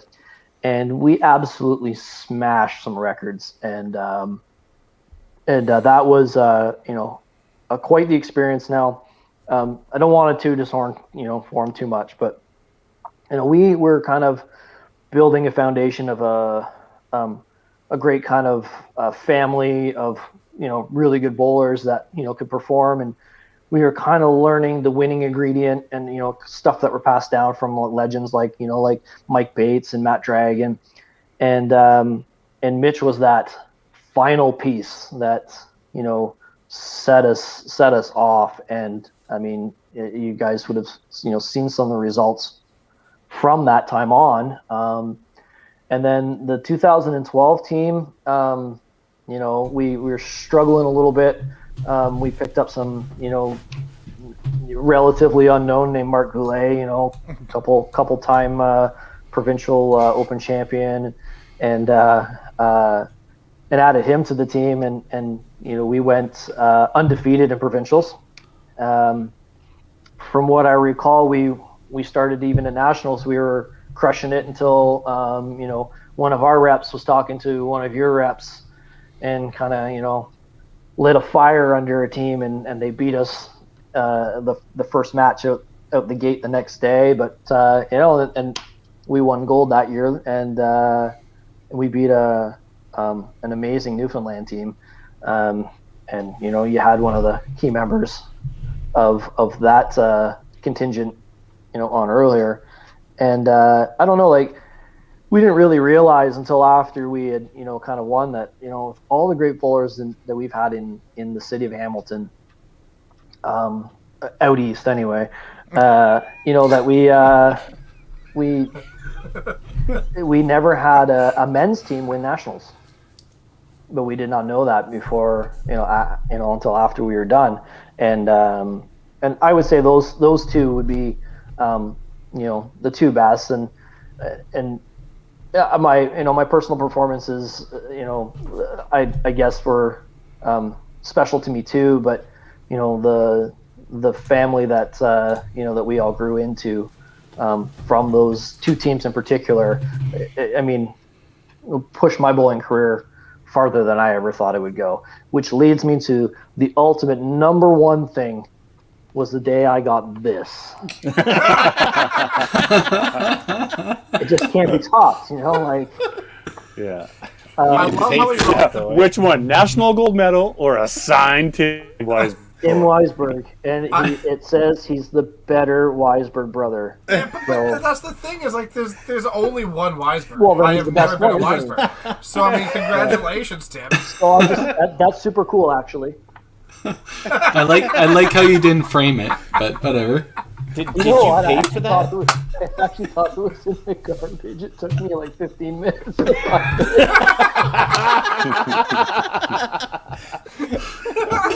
But no, it was on the top of the garbage. It wasn't in it, so we're good. But yeah, that's definitely number one in my heart right there. I will, I like it. but like to keep this on a serious note. So the one thing that we did do in our bowling center, and I kind of hoped other bowling centers would do it, and I do have one person in this podcast that we were fortunate enough to get in contact with. We actually did black and white 8x10 photos in our bowling center, framed them, and we actually sent them out to the bowlers and got them to sign them and send them back, that we put on display in our bowling center. And Adam was one of them. And the conversation, not just from like league bowlers, but from just open play regular public, that we would get on a weekly or monthly basis was absolutely amazing. And I've always been kind of harping on the sport of bowling to kind of get more in the forefront of showcasing its star performers. And I mean, if a couple bowling centers can do something like that, and the basis that we went off of was, it wasn't like a Hall of Fame or anything like that. It was people that had inspired us, either bowling with or against in our bowling careers. And we just got them to pick a photo of a moment that was important to them and special to them, and it was kind of a cool feature, because I mean, I would think that those bowlers that we had take part in this were kind of felt like a celebrity for a little bit. Like how many times you get to sign an autograph photo, Tim aside, because he's signed them like crazy. No one's buying them, but he's signing them still, and I think it would be a good honor to our sport and its performers if some more people kind of followed suit, and now that our pictures are now in our personal collection and not enjoyed by the general public, maybe there are some other bowler centers that can find people that are important to them, that touch them. And yeah. I think that's kind of cool. Heritage kind of does the same thing. They put their winners up on the wall, and it kind of wraps around their concourse area. It's kind of nice too, because like people would say, well, what's this person's story? And because it was someone that was important to us, and I mean, not saying like the whole winning a tournament thing is a bad idea. It's not. It's a great idea. We were able to say something more than, oh yeah, they won this tournament in 2014. It was, this is how this person impacted my bowling career. And you really got a story from the heart of great competitors that our league bowlers and semi competitive league bowlers would have no idea who these people are, and now they do. They have an idea. And I still remember that day that you contacted me, and I was absolutely blown away, because especially at that point in my career, I didn't think I was anything either. Right. Yeah, well, so to even get that request I was absolutely blown away, and I still remember. Yeah, exactly. Even today. Well, and the one thing to mention too, just that I'm thinking back at the picture that you selected, and you guys were talking about, well, I've never bowled in Alberta, my home. Okay, so 2008, the year that you selected that picture. Yeah. I went to nationals for both Open and Masters. Both held at Sherwood, 2 blocks from my house. You want to talk about being robbed of a trip? Yeah. The hotel was literally far. I could walk out onto the corner of my street and see the sign for Sherwood Center. So, I mean, be happy you're traveling the country, because I got to go sleep in a hotel that was 10 minutes away when I could have walked in 5. So twice in the same year. That's funny. I think we had open provincials one time at Edmonton, and I didn't even bother packing the bag. I just went home after each shift and picked up my clothes for the night and went to the lanes. And I get my buddies they were parked on the street and in the driveway. It was so hard to find parking, for provincial anyway. And we'll just walk a couple blocks. It's all right. I remember just heading to your parents' place there for our buys, DB. What's that? Yeah, totally. Yeah, I think he fell asleep there for a second. It is What almost time 10. is it? What time is it? This old guy's getting ready for bed here, right? Oh. No, I'm kidding. Boy, Scott, are you going to be disappointed? I really like Scott's comment here. Fun fact for everyone, we might as well just say it. We did plan on having Mitch Davies on this evening. He would be the next guest that we have on, but it sounds like he got called to work and he won't be on. So lucky for Scott, probably lucky for the rest of us too. But we'll miss you, Mitch. I mean, I could pretend I'm him. Oh, that should be easy. Get low. Just yell, "Let's go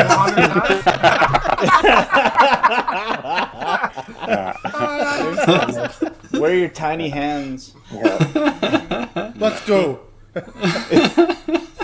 Mitch is just ducking me because we had some like big cash event next year, and he's not going to show up to that either. So. Oh man. Yeah. So what's left for you, Jeff? You got more titles to come. You got lots of things on your list, I'm sure. What will be the top of it? I mean, I've been pretty upfront where I'm having a hard time finding any desire anymore. I'm having some issues with my hand actually, so like I can't make a fist with my left hand. It's been over a year since I could. So, and you're right. You know what? The 1 year, and I mean, I don't think there's going to be anyone that's either up or watching, this shit show right now that can back me up. But the 1 year, and we had an open practice, and I bowled my entire open team. I bowled the wrong hand. They all bowled a proper hand. I bowled 287 and beat them all. Wow. Yeah. So. Well, it clearly shows you you're better right-handed, but Yeah. Well, I mean, That'd be an interesting stat, right? Play at nationals with bowling with both hands. Well, and then I did the 1 year. Well, was playing a fun league, and I mean there were some good bowlers in the league, and it was in Ingersoll. Where my wife's family owns the bowling center, and I think the 1 year average, I don't know, like 275 or 280, and I was getting a lot of people that were like, "Oh, you look really unhappy if you bowled a 300 game." I'm like, "Okay, well your average is 150, and you bowled a 170. How happy are you with that? Like, that's 20 pins over my average. It's not that big a deal." And I guess my very very matter of factness. Didn't really rub people the right way. So I said, like next year, well, maybe I'll just bowl with my wrong hand, and maybe that'll be fun. And Jen was like, "Yeah, I don't think they'll take that the right way either." So then we bought another bowling alley and left.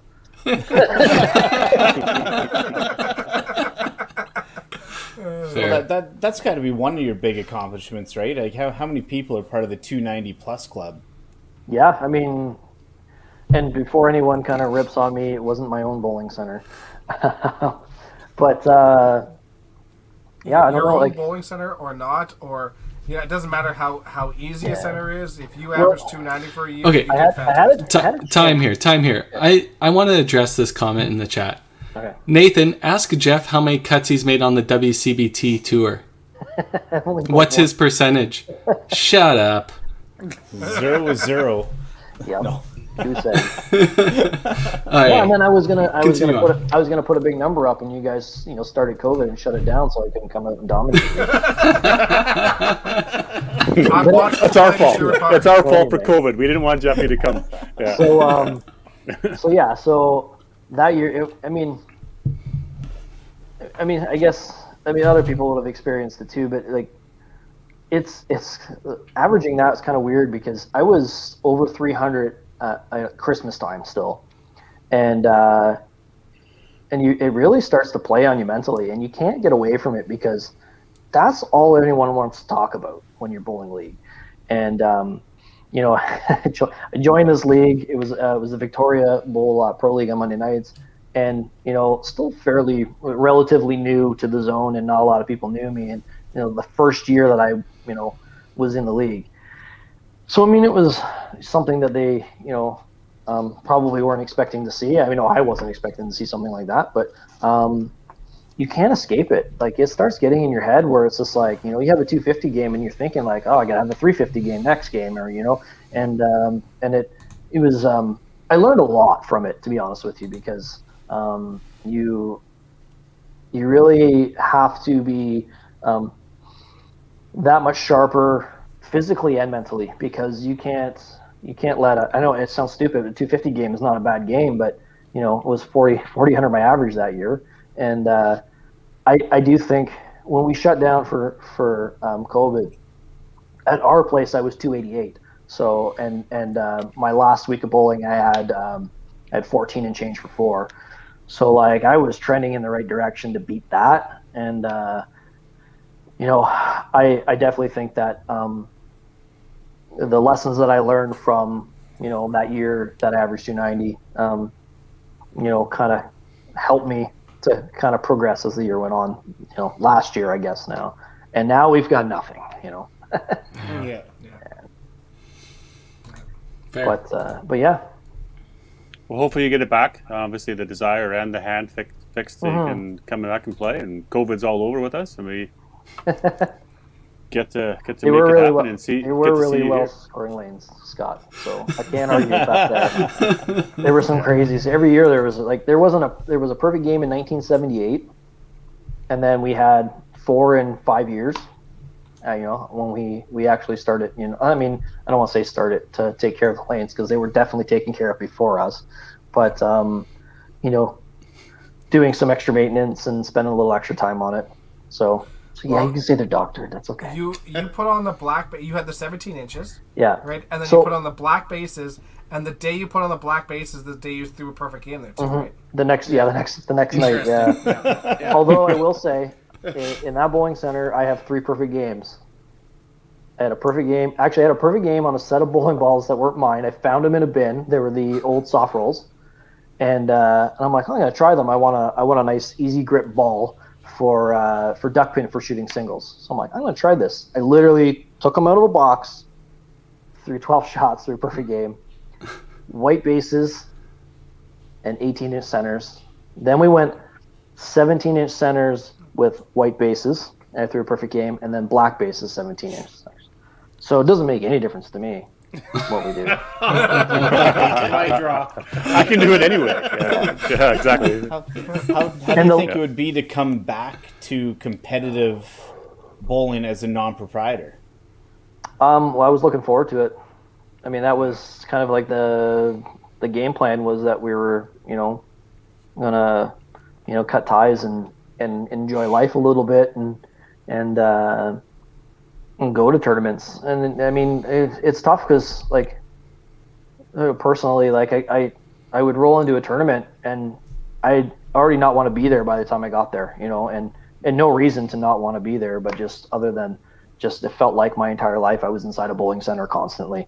And, I was really looking forward to the refreshing idea of, I'm a human being again. I'm not a bowling robot. And yeah, I don't know. I feel like the desire will come back. It's taken some time. I do know that right before we shut down again, we've been shut down for a while now, but the week before we shut down, I actually sent Davies a text and said, hey, you wanna go to Victoria Bowl, throw some games, and we threw a couple games and it felt all right. I mean, my second ball warm-up was a gutter. And so I mean that put things in perspective real quick, but and I'll have you say, Mitch wasn't without his struggles either. I mean, he only started on the first 8 his first game, so it was really behind the 8 ball. So yeah, I mean, I was I wasn't expecting that. I thought he'd be a little sharper.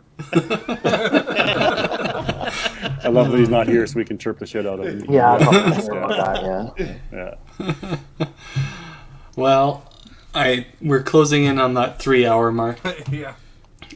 Jeffy, we can't thank you enough for coming on and filling the void that would have been Mitch. It was way better with you. For sure, yes, for sure. Yeah, Your thanks for 20-minute turned into 40 minutes. Perfect. Yeah, I mean, if it's talking and bowling, 40 minutes is short for me. I mean, I could be here for another 3 hours if you let me. I'm probably get in trouble for that, but not only thanks for having me on, but not only that, but thanks for doing like 100 podcasts.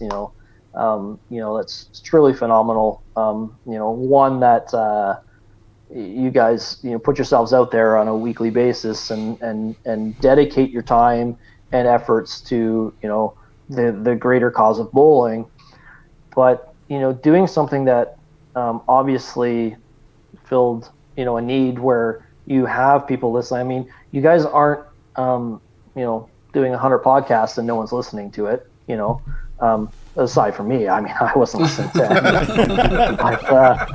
But you know what I mean? Like, if you've got other bowlers and there's been a lot of stuff that you guys have put on and I've made sure to pass it along to people that I think would be useful to hear. And we never had that before you guys came along. And, like, a big thank you to you guys for doing what you do. I mean, I'm sure some weeks it's not easy to, sit down and talk about stuff and especially with the Wisemans, like, it's completely fair. Not how I meant it. That's not how I meant it. You walk into a bowling center every day, and I mean, I don't know if you're probably not going in there every day at this point, Every but day. are you? And how disheartening that must feel. And as a former proprietor, I really feel you. And you guys are literally doing God's work, I guess you could say, in terms of bowling. You guys are doing something really special where you probably don't get enough thanks for it, but trust me, at least for myself personally, you guys are doing an amazing job, and it's something that is really worthwhile. Thanks, Jeffy. Thank you very much, Jeff. Yeah, thanks, Pretty Jeff. awesome, Jeff. As much as you're a pain in my ass, I really appreciate you and everything you do for the game. And You can just say I'm super cool, actually. You are super cool, actually. He's the bomb. Yeah, You he's are the bomb. Yep. And without you guys, bowling wouldn't be really big in bowling.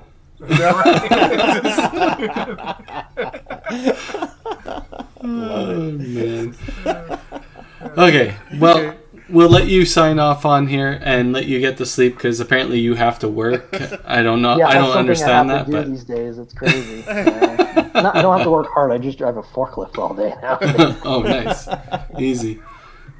Okay, we'll run a commercial, let you go, and then we'll do our draws and the rest of our mean tweets. Oh boy! Thanks, Jay.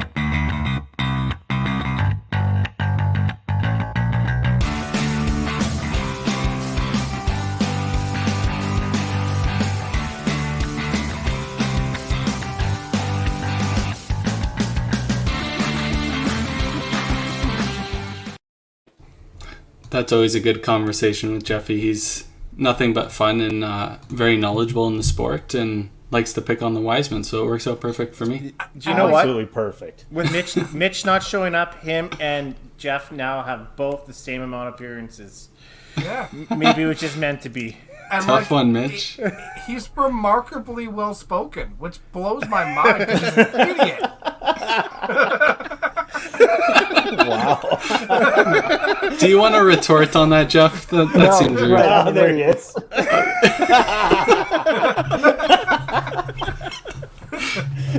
Okay.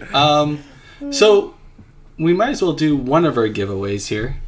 We'll do the let's do All-Star. that. We'll do the All-Star giveaway since DB's on a washroom break, I'm sure. Well, Sorry, he the sent in a message. re-giveaway? He said that he could see us, but his computer's messing up. Oh. So he could see us and hear us, but I don't know if he's around. But Okay, well, we'll wait and see. Yeah. Okay, so All-Star giveaway. So this is for the $100 on allstarbowlingsales.com. Once again, after you're drawn, we'll send you a message either on Facebook. If you happen to be a YouTube commenter, we'll track you down some way or the other. And we'll get your information to All-Star so they can send you that that information. So without further ado,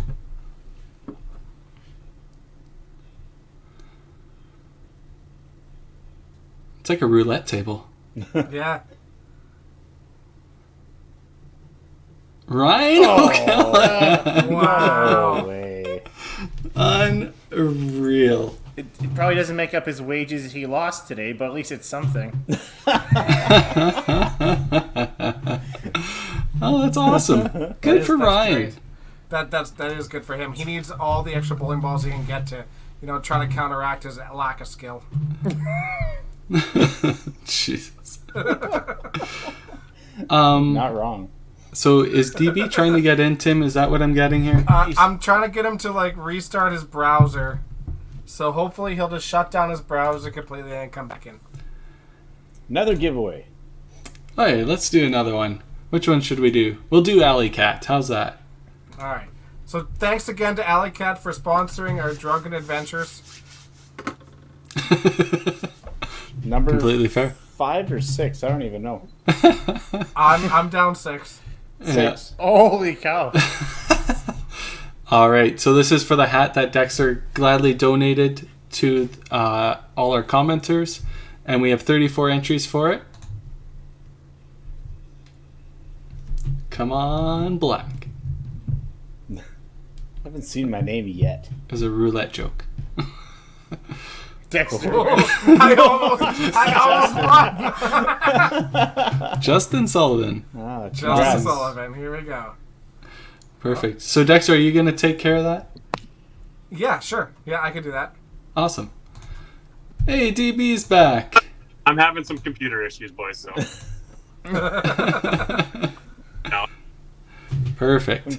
I'm just waiting for the ding, ding, ding. Yeah. Yeah. So we gave away 2 draws. We did the All-Star draw. It went to Ryan O'Callaghan. And we did the Alley Cat, went to Justin Sullivan. So Justin, you're all caught up.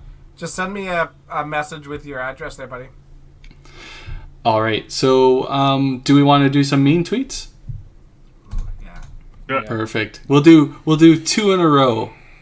For each So, person? Or Yeah, for each person. So I think we're on number 5. Is that correct? Yeah, that's 4. right. I That's think right. so. All right. 4. No, we're definitely we're 5, on Tim. 5. Okay. All right. Anonymous, I'm the best team player ever. Well, I'm definitely up there. I know there's definitely one particular person in, I don't know, Calgary who doesn't think that way, but I guarantee this was probably from Tim, and he agrees with the statement. Perfect. How do you know it was for me? It's friggin' Nostradamus over there. Sorry, Anonymous said that. Okay. Number 2. From Anonymous again. When Weber got fired from the show, it instantly got 100 times better. Guaranteed. Guaranteed. Dexter came up to me, Carrie came up to me and said, we want your mic, you're out. Okay. Oh, okay. Yeah, it was like 3 months after I asked you for it, though, so whatever. Yeah. I tried to hold on as long as I could. True story. After he lost out on the 5-pin challenge, he handed it in. That was out. That, Yeah. hey, you got to know your time. When it's up. True. All right, Daryl. Are you going to be able to read these? Yeah, we're good, bud. DB trying to change subjects is as smooth as Weber's face planting at the foul line. Gotta keep things going, boys. That's I good. did half a push-up that day. Yeah. Daryl embodies everything about a middle-aged man trying to feel young again by wearing a flat-brimmed hat. Absolutely. Hey, I'm grasping at straws. We'll do what I gotta do for a long time yet. Way to own it, DB. That's what we love about it. Hey, Dexter.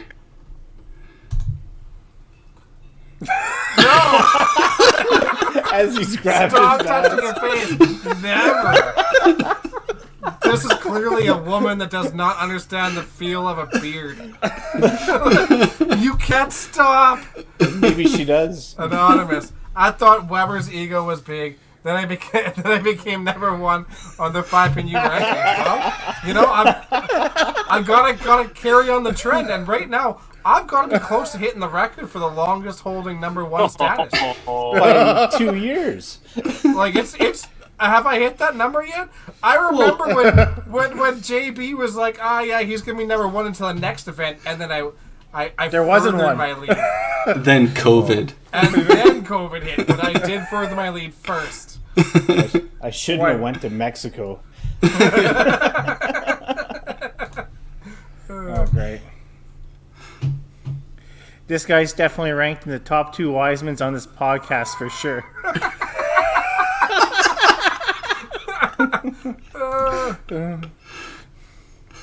How does it feel always living in the shadow of the better Wiseman and watching him while you're on the sidelines? It's fine.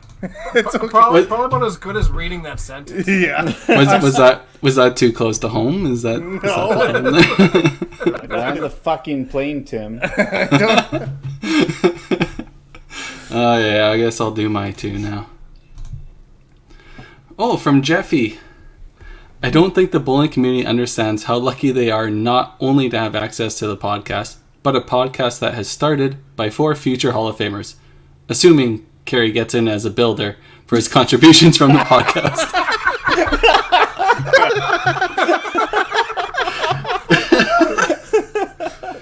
Hey, is that criteria? Am I in? Builder, yeah, builder. Yeah, Hey, it won't be the podcast. I'm with you, Gary. I'm shooting for that too, pal. Perfect. It won't be the podcast, Dave. Anonymous. Glad to see they finally found a host for the podcast. DB was a huge upgrade. I'm not gonna lie. Well done.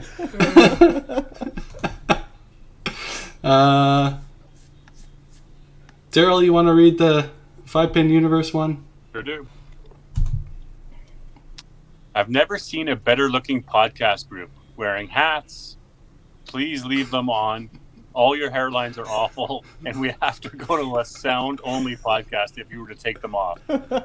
Yes. Who's that from? Anonymous. That's from Cat. Do headbands count? The headbands have to count, right? They gotta count. Oh, for sure. It's exactly why this thing started as audio only. 100%. Absolutely. Faces for radio. All right, let's do another giveaway. Aye. Yeah. All thinking it. Yeah, pretty much. Thanks, Amanda. Alright, so this is our custom polo from BPG. Daryl. Let's do it. 59 entries. Spin the wheel.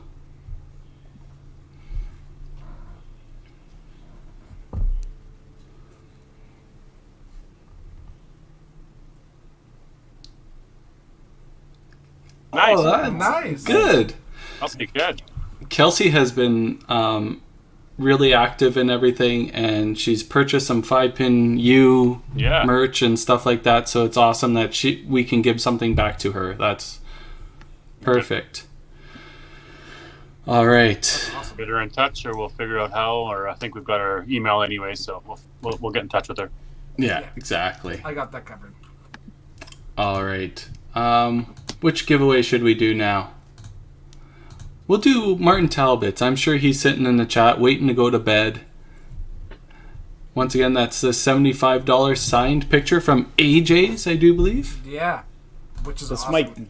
might actually get me into the group, Martin. Yeah. I keep declining. 46 entries. See if I see my name this time. Yep, Yes, you're in there. I'm in. Too far now.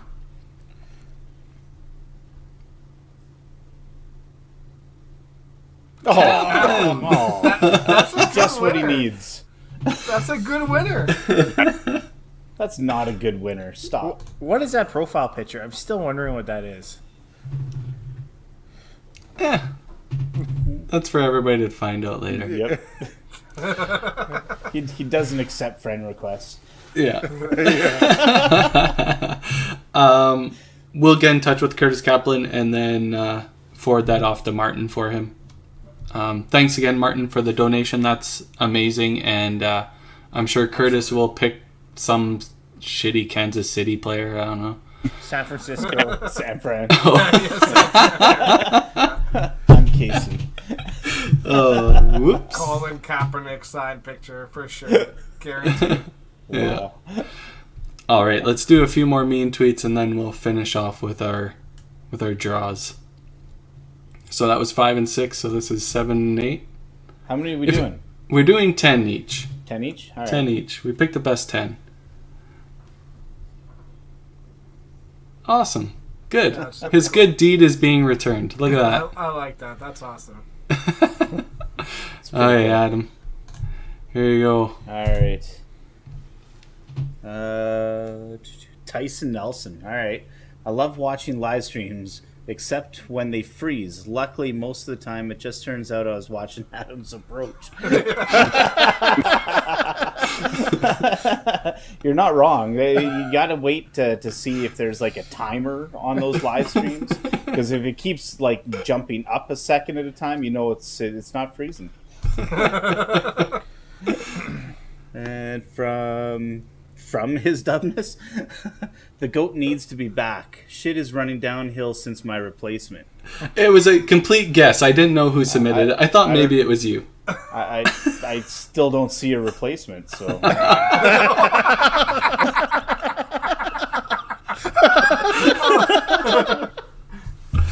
All right. Oh man. Alright. So those two. Alright, Daryl, here you go. Seems like a little bit of a douchebag, but overall good guy. Or my initials is DB. Ooh. I've been called worse before. I like it. That was real aggressive.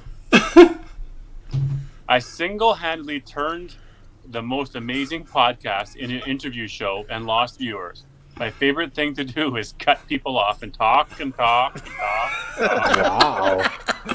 Wow, there's some bitter people. Yeah. That's I don't know where harsh. that one's from. DB's already got his hit list. You I like know, it. you know. I know where that's from. Oh, dude. We'll talk after. We'll talk after. You guys, that's from too. Yeah. All right. 1, 2. I think it was this one. Anonymous. You are clearly the best bowler in Canada, next to Mitch, the GOAT, of course. Is that a slam? Is that a slam? I don't think that's a slam. Thank you. Thank you. Unless that was Mitch writing in, then screw you. But otherwise, thank you. No, Mitch would have signed that one. that is true. That is true. Number 2. This guy looks like Santa Claus's child that Santa kicked out for smoking dope behind the reindeer barn. Yeah. Yeah. I'm the reason why Rudolph had a red nose. Guaranteed. That could go a few ways. All right. Use your imagination. Yep. Okay, Timmy. You ready?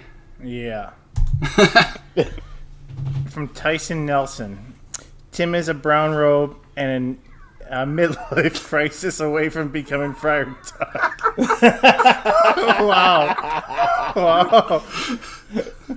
Hat off, Timmy. Hat off. No. Jeff Young. Tim Wiseman is my second favorite bowler of all time. Everyone else is tied for first. I love it. Oh man. Alright, I'll take my punishment. Anonymous. A 5-pin bowling podcasting accountant. The only thing whiter than Gary is 3 feet of fresh snow. I do live in central Alberta, so that is correct on all accounts. With good Wi-Fi all of a sudden. It's gotten so much better. Well, this is a long one. Anonymous. I'm not sure what's bigger. The length of Carrie has gone without winning anything, or his receding hairline. Oh, that's true. It's been receding for 30 years, so that's close. Carrie and Michael Jordan kind of have something in common. Both are decent athletes, but failed at baseball careers. Hey, I'm in. That was good. I'm in the same sentence as MJ, so screw you guys. I'm in the same sentence as Mitch Davies. Nobody cares. That was a good one. That was good. Wow. Okay. Do a 5-pin universe one? Sure. Alright. I'll read this one. Oh, it's from Jeffy. Look at this. 100 podcasts. Wow. I shouldn't be surprised. I knew you guys were starting to get big when I was downtown one night and I heard of business owners playing your podcast to keep the homeless people from sleeping in front of their stores. Good old elevator music. Oh, I love it. Thanks, Jeff. Thank you. Wow. That is pretty spot on. Right on the nose. Alrighty. So, should we give away 3 books? Sure. Sure, yeah. Alright, we got 50 entries. We're going to be doing it 3 times. I don't have a pen and pencil in front of me, so I don't want to rewatch this. So you guys want to write this down? No. Oh, come on. Regardless, First draw. This book will be in my hands at some point in life. Yes, no doubt.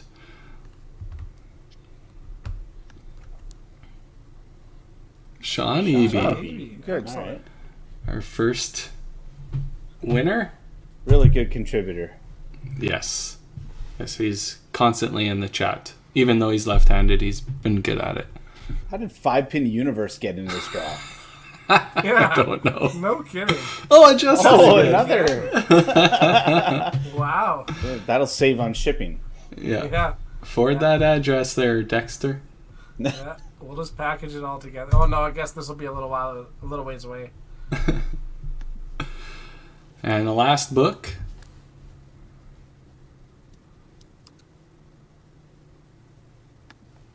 Nice. There you Of go. course. Cool. Nice. Awesome. So the books obviously probably aren't printed yet, so we'll have to wait a little bit before that, but we will get them to you once they are available. Absolutely. That's awesome. All right, what other giveaways do we got going on here? We have the Weber membership and the Weisberg photo. We'll do the Weisberg photo right now. We'll finish off our mean tweets, and then we'll hit them with the WCBT membership giveaway. Was there like 4 people that put in for this? 19. That's far more than expected. 19. Best part is it's Weisberg with an E. Yeah, it's spelled So- wrong. Even better. I put in as the U. Hence why some people something- missed it. I need something to start my fire. He started it all. He started it all. That that's makes right. perfect sense. Good for him. That's funny. That's Somebody super else funny. started Dexter's headband too, and I got in on that one. Nobody created it though.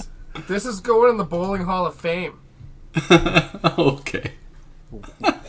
With your career or what? Yeah. Okay, Adam. Mean tweets, buddy. No, here we go. Last 2. Oh, from Jeffy Young. If I had a nickel for everyone who thought Adam Weber was better than Mitch Davies, I'd invest that 5 cents. Hey, best part is it's Mitch Davies. Oh, wow. All right, and Anonymous, Mr. Weber, congrats on being inducted in the Hall of Fame before you died. Tim was so worried about that. At least one person on this podcast was. Because I could be hit by a car tomorrow and not get in, right, Carrie? I was thinking about obesity or heart disease, but Just No. Just let me know when you're walking around, Adam. Hey, Tim ain't gonna hit me. You ain't walking around either, so that's a double miss. Hey, obviously. Hey, Daryl, your last two mean tweets. Yeah. DB, the old stallion. Surprised someone hasn't put you out of your misery yet. Off to the glue factory. Wearing a hat every week, then you know it's time. Yeah. Yeah, DB had to sponsor an online pro league just to get selected to play. Yeah, that's true. That's from your something in common. That's your buddy Mitch. That's good. Oh man, some of these are so mean. Hey, Dexter. Oh, I'm up next. Yep. Yep. Number 1A. Just because you finally reached the top doesn't mean doesn't give you any right to look down. A couple podcasters reached the same peak way before you and still have more titles. Show some respect. So this has got to come from like Carey or something. But I just want to say that I hit number 1 well before any of those people did in age. I was far younger than any of those people, guaranteed. The ranking started while you're younger. Yeah. Oh, wow. By Mitch Davies. The last memory I have of Sherwood Bowl is Dexter throwing a sandwich at his mother. Wow. Yeah, I see. You know, if sandwich frisbee toss was an Olympic sport. Hit me up. That might be my lasting memory of Sherwood Bowl. Oh boy. Oh man. Wow. No. Tim, who? One title? Haha, laughable. The only way to the C5 Hall of Fame is you as a builder. Yeah, it's true. Masters better get in on Mitch. Yeah, Masters. I had to win something in Masters. Does anyone else listen to Tim talk and actually think he could quite possibly have a stroke? Think or hope. Think or hope. There's a difference. Wow, Mitch. Yeah. Do you smell I love how burnt toast, Tim? you have no retorts against any of these. Can you hold your hands straight up? Oh yeah, you're good. Cut down. Wow. All right, I'll take mine. Tyson Nelson, Carrie, because the podcast needs someone to commentate on Sunday while there's Bowl. Common theme. Anonymous. Oh wow, this is a long one again. Can you go one episode without apologizing and be so fucking nice? This isn't politics. This is a podcast. Grow some balls. Seriously though.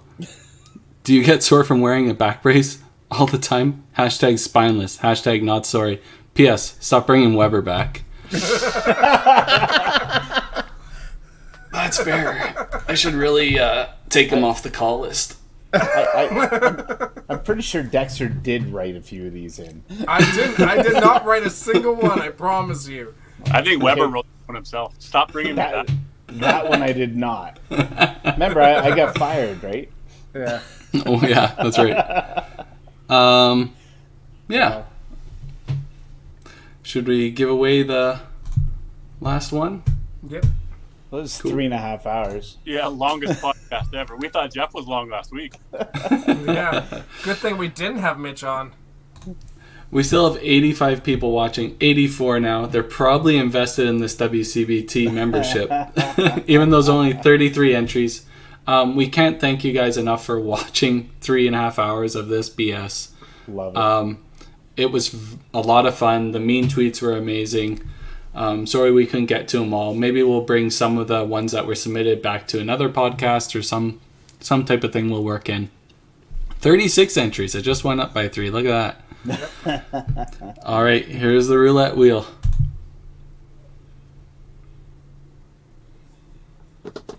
Please be me. I'm cheap. He put his name in. Nathan Cooper. So Nathan, Nice. you know what that means is you have to show up for 2 tournaments. That is the caveat that was stipulated right off the bat. And if not, we'll just have to redraw that on a future. Yeah. Nathan, let us know if you're gonna able to do that. If not, we'll redraw for the free membership. Absolutely. Well, where did you guys think? Good show, We guy. made it. 100 episodes, boys. Congratulations. Yeah, thank you to everybody here. I do want to point out the one thing, though. The one thing I do want to point out is that I am the only one that has not missed a single one. You tried once. I am. Yeah, I tried once. I am the pure hundredist. That's a word now. Hundredist? That's a word. Yeah. Hundredist. I love it. Thank God for my crappy internet that you can make all 100. Yeah, that's right. Hey, That's so right. technically 101. Yeah, true. Technically True. 101. He made every single. But seriously, thank you guys, and thank you to everybody that listens and watches and all this stuff. Honestly, we wouldn't still be here if you guys weren't listening and watching. So we really appreciate you guys tuning in every week and commenting and approaching us and all the great stuff that's come from this. And honestly, cannot thank everybody enough, especially you four sitting on here right now. Yeah. I guess this is where I kind of... we lost Daryl? Oh, there's Daryl's back. I just want to give a personal thank you to all you guys and all our commenters, everybody that watches and stuff like that. For this to start out as a stupid idea to grow into something like this is absolutely amazing. And I'm glad that we can give something back to 5-Pin Bowling. Like, all the money that's generated goes back directly into this production or producing the 8 game or producing the Team Pro League or stuff like that. Like, it's all going back into 5-Pin Bowling in some way or another. Yeah, this is... I'm lost for words for what it's become. Obviously, right? Go ahead, DB. No, I was just gonna say, and a lot more to come. I mean, this is fun. This is it's enjoyable, and you guys are awesome, and even our text messages throughout the week. Keep it going and keep it interesting, keep it fun. So thank you to you guys too, right? So we'll just keep patting ourselves here, but yeah, I'm looking forward to many more of these to keep contributing. No, thanks for having me on for this one. It means a lot to obviously have the invite back for such a prestigious episode and probably what's going to be many, many more of these. And obviously the Wisemans and DB, you have a huge part of this, and there's such a big following that will come from your guys' efforts. But specifically to Carrie, your impact on the game of 5-Pin Bowling, and especially in Western Canada, but across Canada, is completely understated. And I know you're not in it for the personal gains or anything like that, but what you've done for this sport is something that honestly I can't even express in words, because this sport needed yourself. They needed 5-Pin Universe. They needed WCBT. The sport was in a big, I don't know, it was in a lot of trouble. It's still in a lot of trouble in a lot of places. But you brought some normalcy back to the competitive game and the sport of 5-Pin Bowling in itself. And that is on you, my friend. So I want to thank you personally for all you do, the hundreds and thousands of hours that you put in over and above what people would see on a podcast, what people see from behind the scenes. It's truly incredible. So thank you. Thanks for the kind words. Like you said, I'm not in it for the recognition or anything like that. The only time I give a little bit of crap is to Timmy when they get called out as the organizers of the WCBT. But I love it though. It's been a pet project of mine, and I'm happy that these associations and this business has grown to this size. Yeah, for sure. Yeah, thank you for everything, Carrie. Yeah, absolutely. And thank you, Julie, for letting Carrie do this. I mean, we can't forget about that, right? So true. Yeah. Best that's builder fair. I know. Yeah. Oh man, I can't wait till I start winning again. I should be on the climb again, shouldn't I? No. Abysmal. I hit abysmal. So hey, we gotta run this out for 54 more seconds. 3.5 is the new mark. Yeah. Perfect time for our sponsors. Once again, Alley Cat. Thanks for stepping up and providing us with the drink. You may have gotten a few of us drunk. We appreciate it. Made us loose. We talked a lot more and spread the good ideas. And Shelby at All Star Bowling Sales. Awesome. Amazing to sponsor and give away stuff every week. Can't tell you how much we appreciate it. And as a side note from 5-Pin Universe, Daryl, you stepped up to help us organize this all. I know when Weber stepped away, we continued to do a couple episodes, and we were really floundering. We didn't know really where we were going, and we can't thank you enough. And BPG helping us with the 8-gamer, the Team Pro League, and stuff like that. You are you've been a part of 5-Pin Bowling for a long time, and a side note from the mean tweets, as funny as they are and as inside jokey as they get, we appreciate them. But without you, this sport is behind, right? So once again, thank you. Yeah, thank you for everything. 100%. Thank you, DB. Yeah. And the Wisemans, whatever. Thanks for showing up. Yeah. Anytime, man. Sort of. For.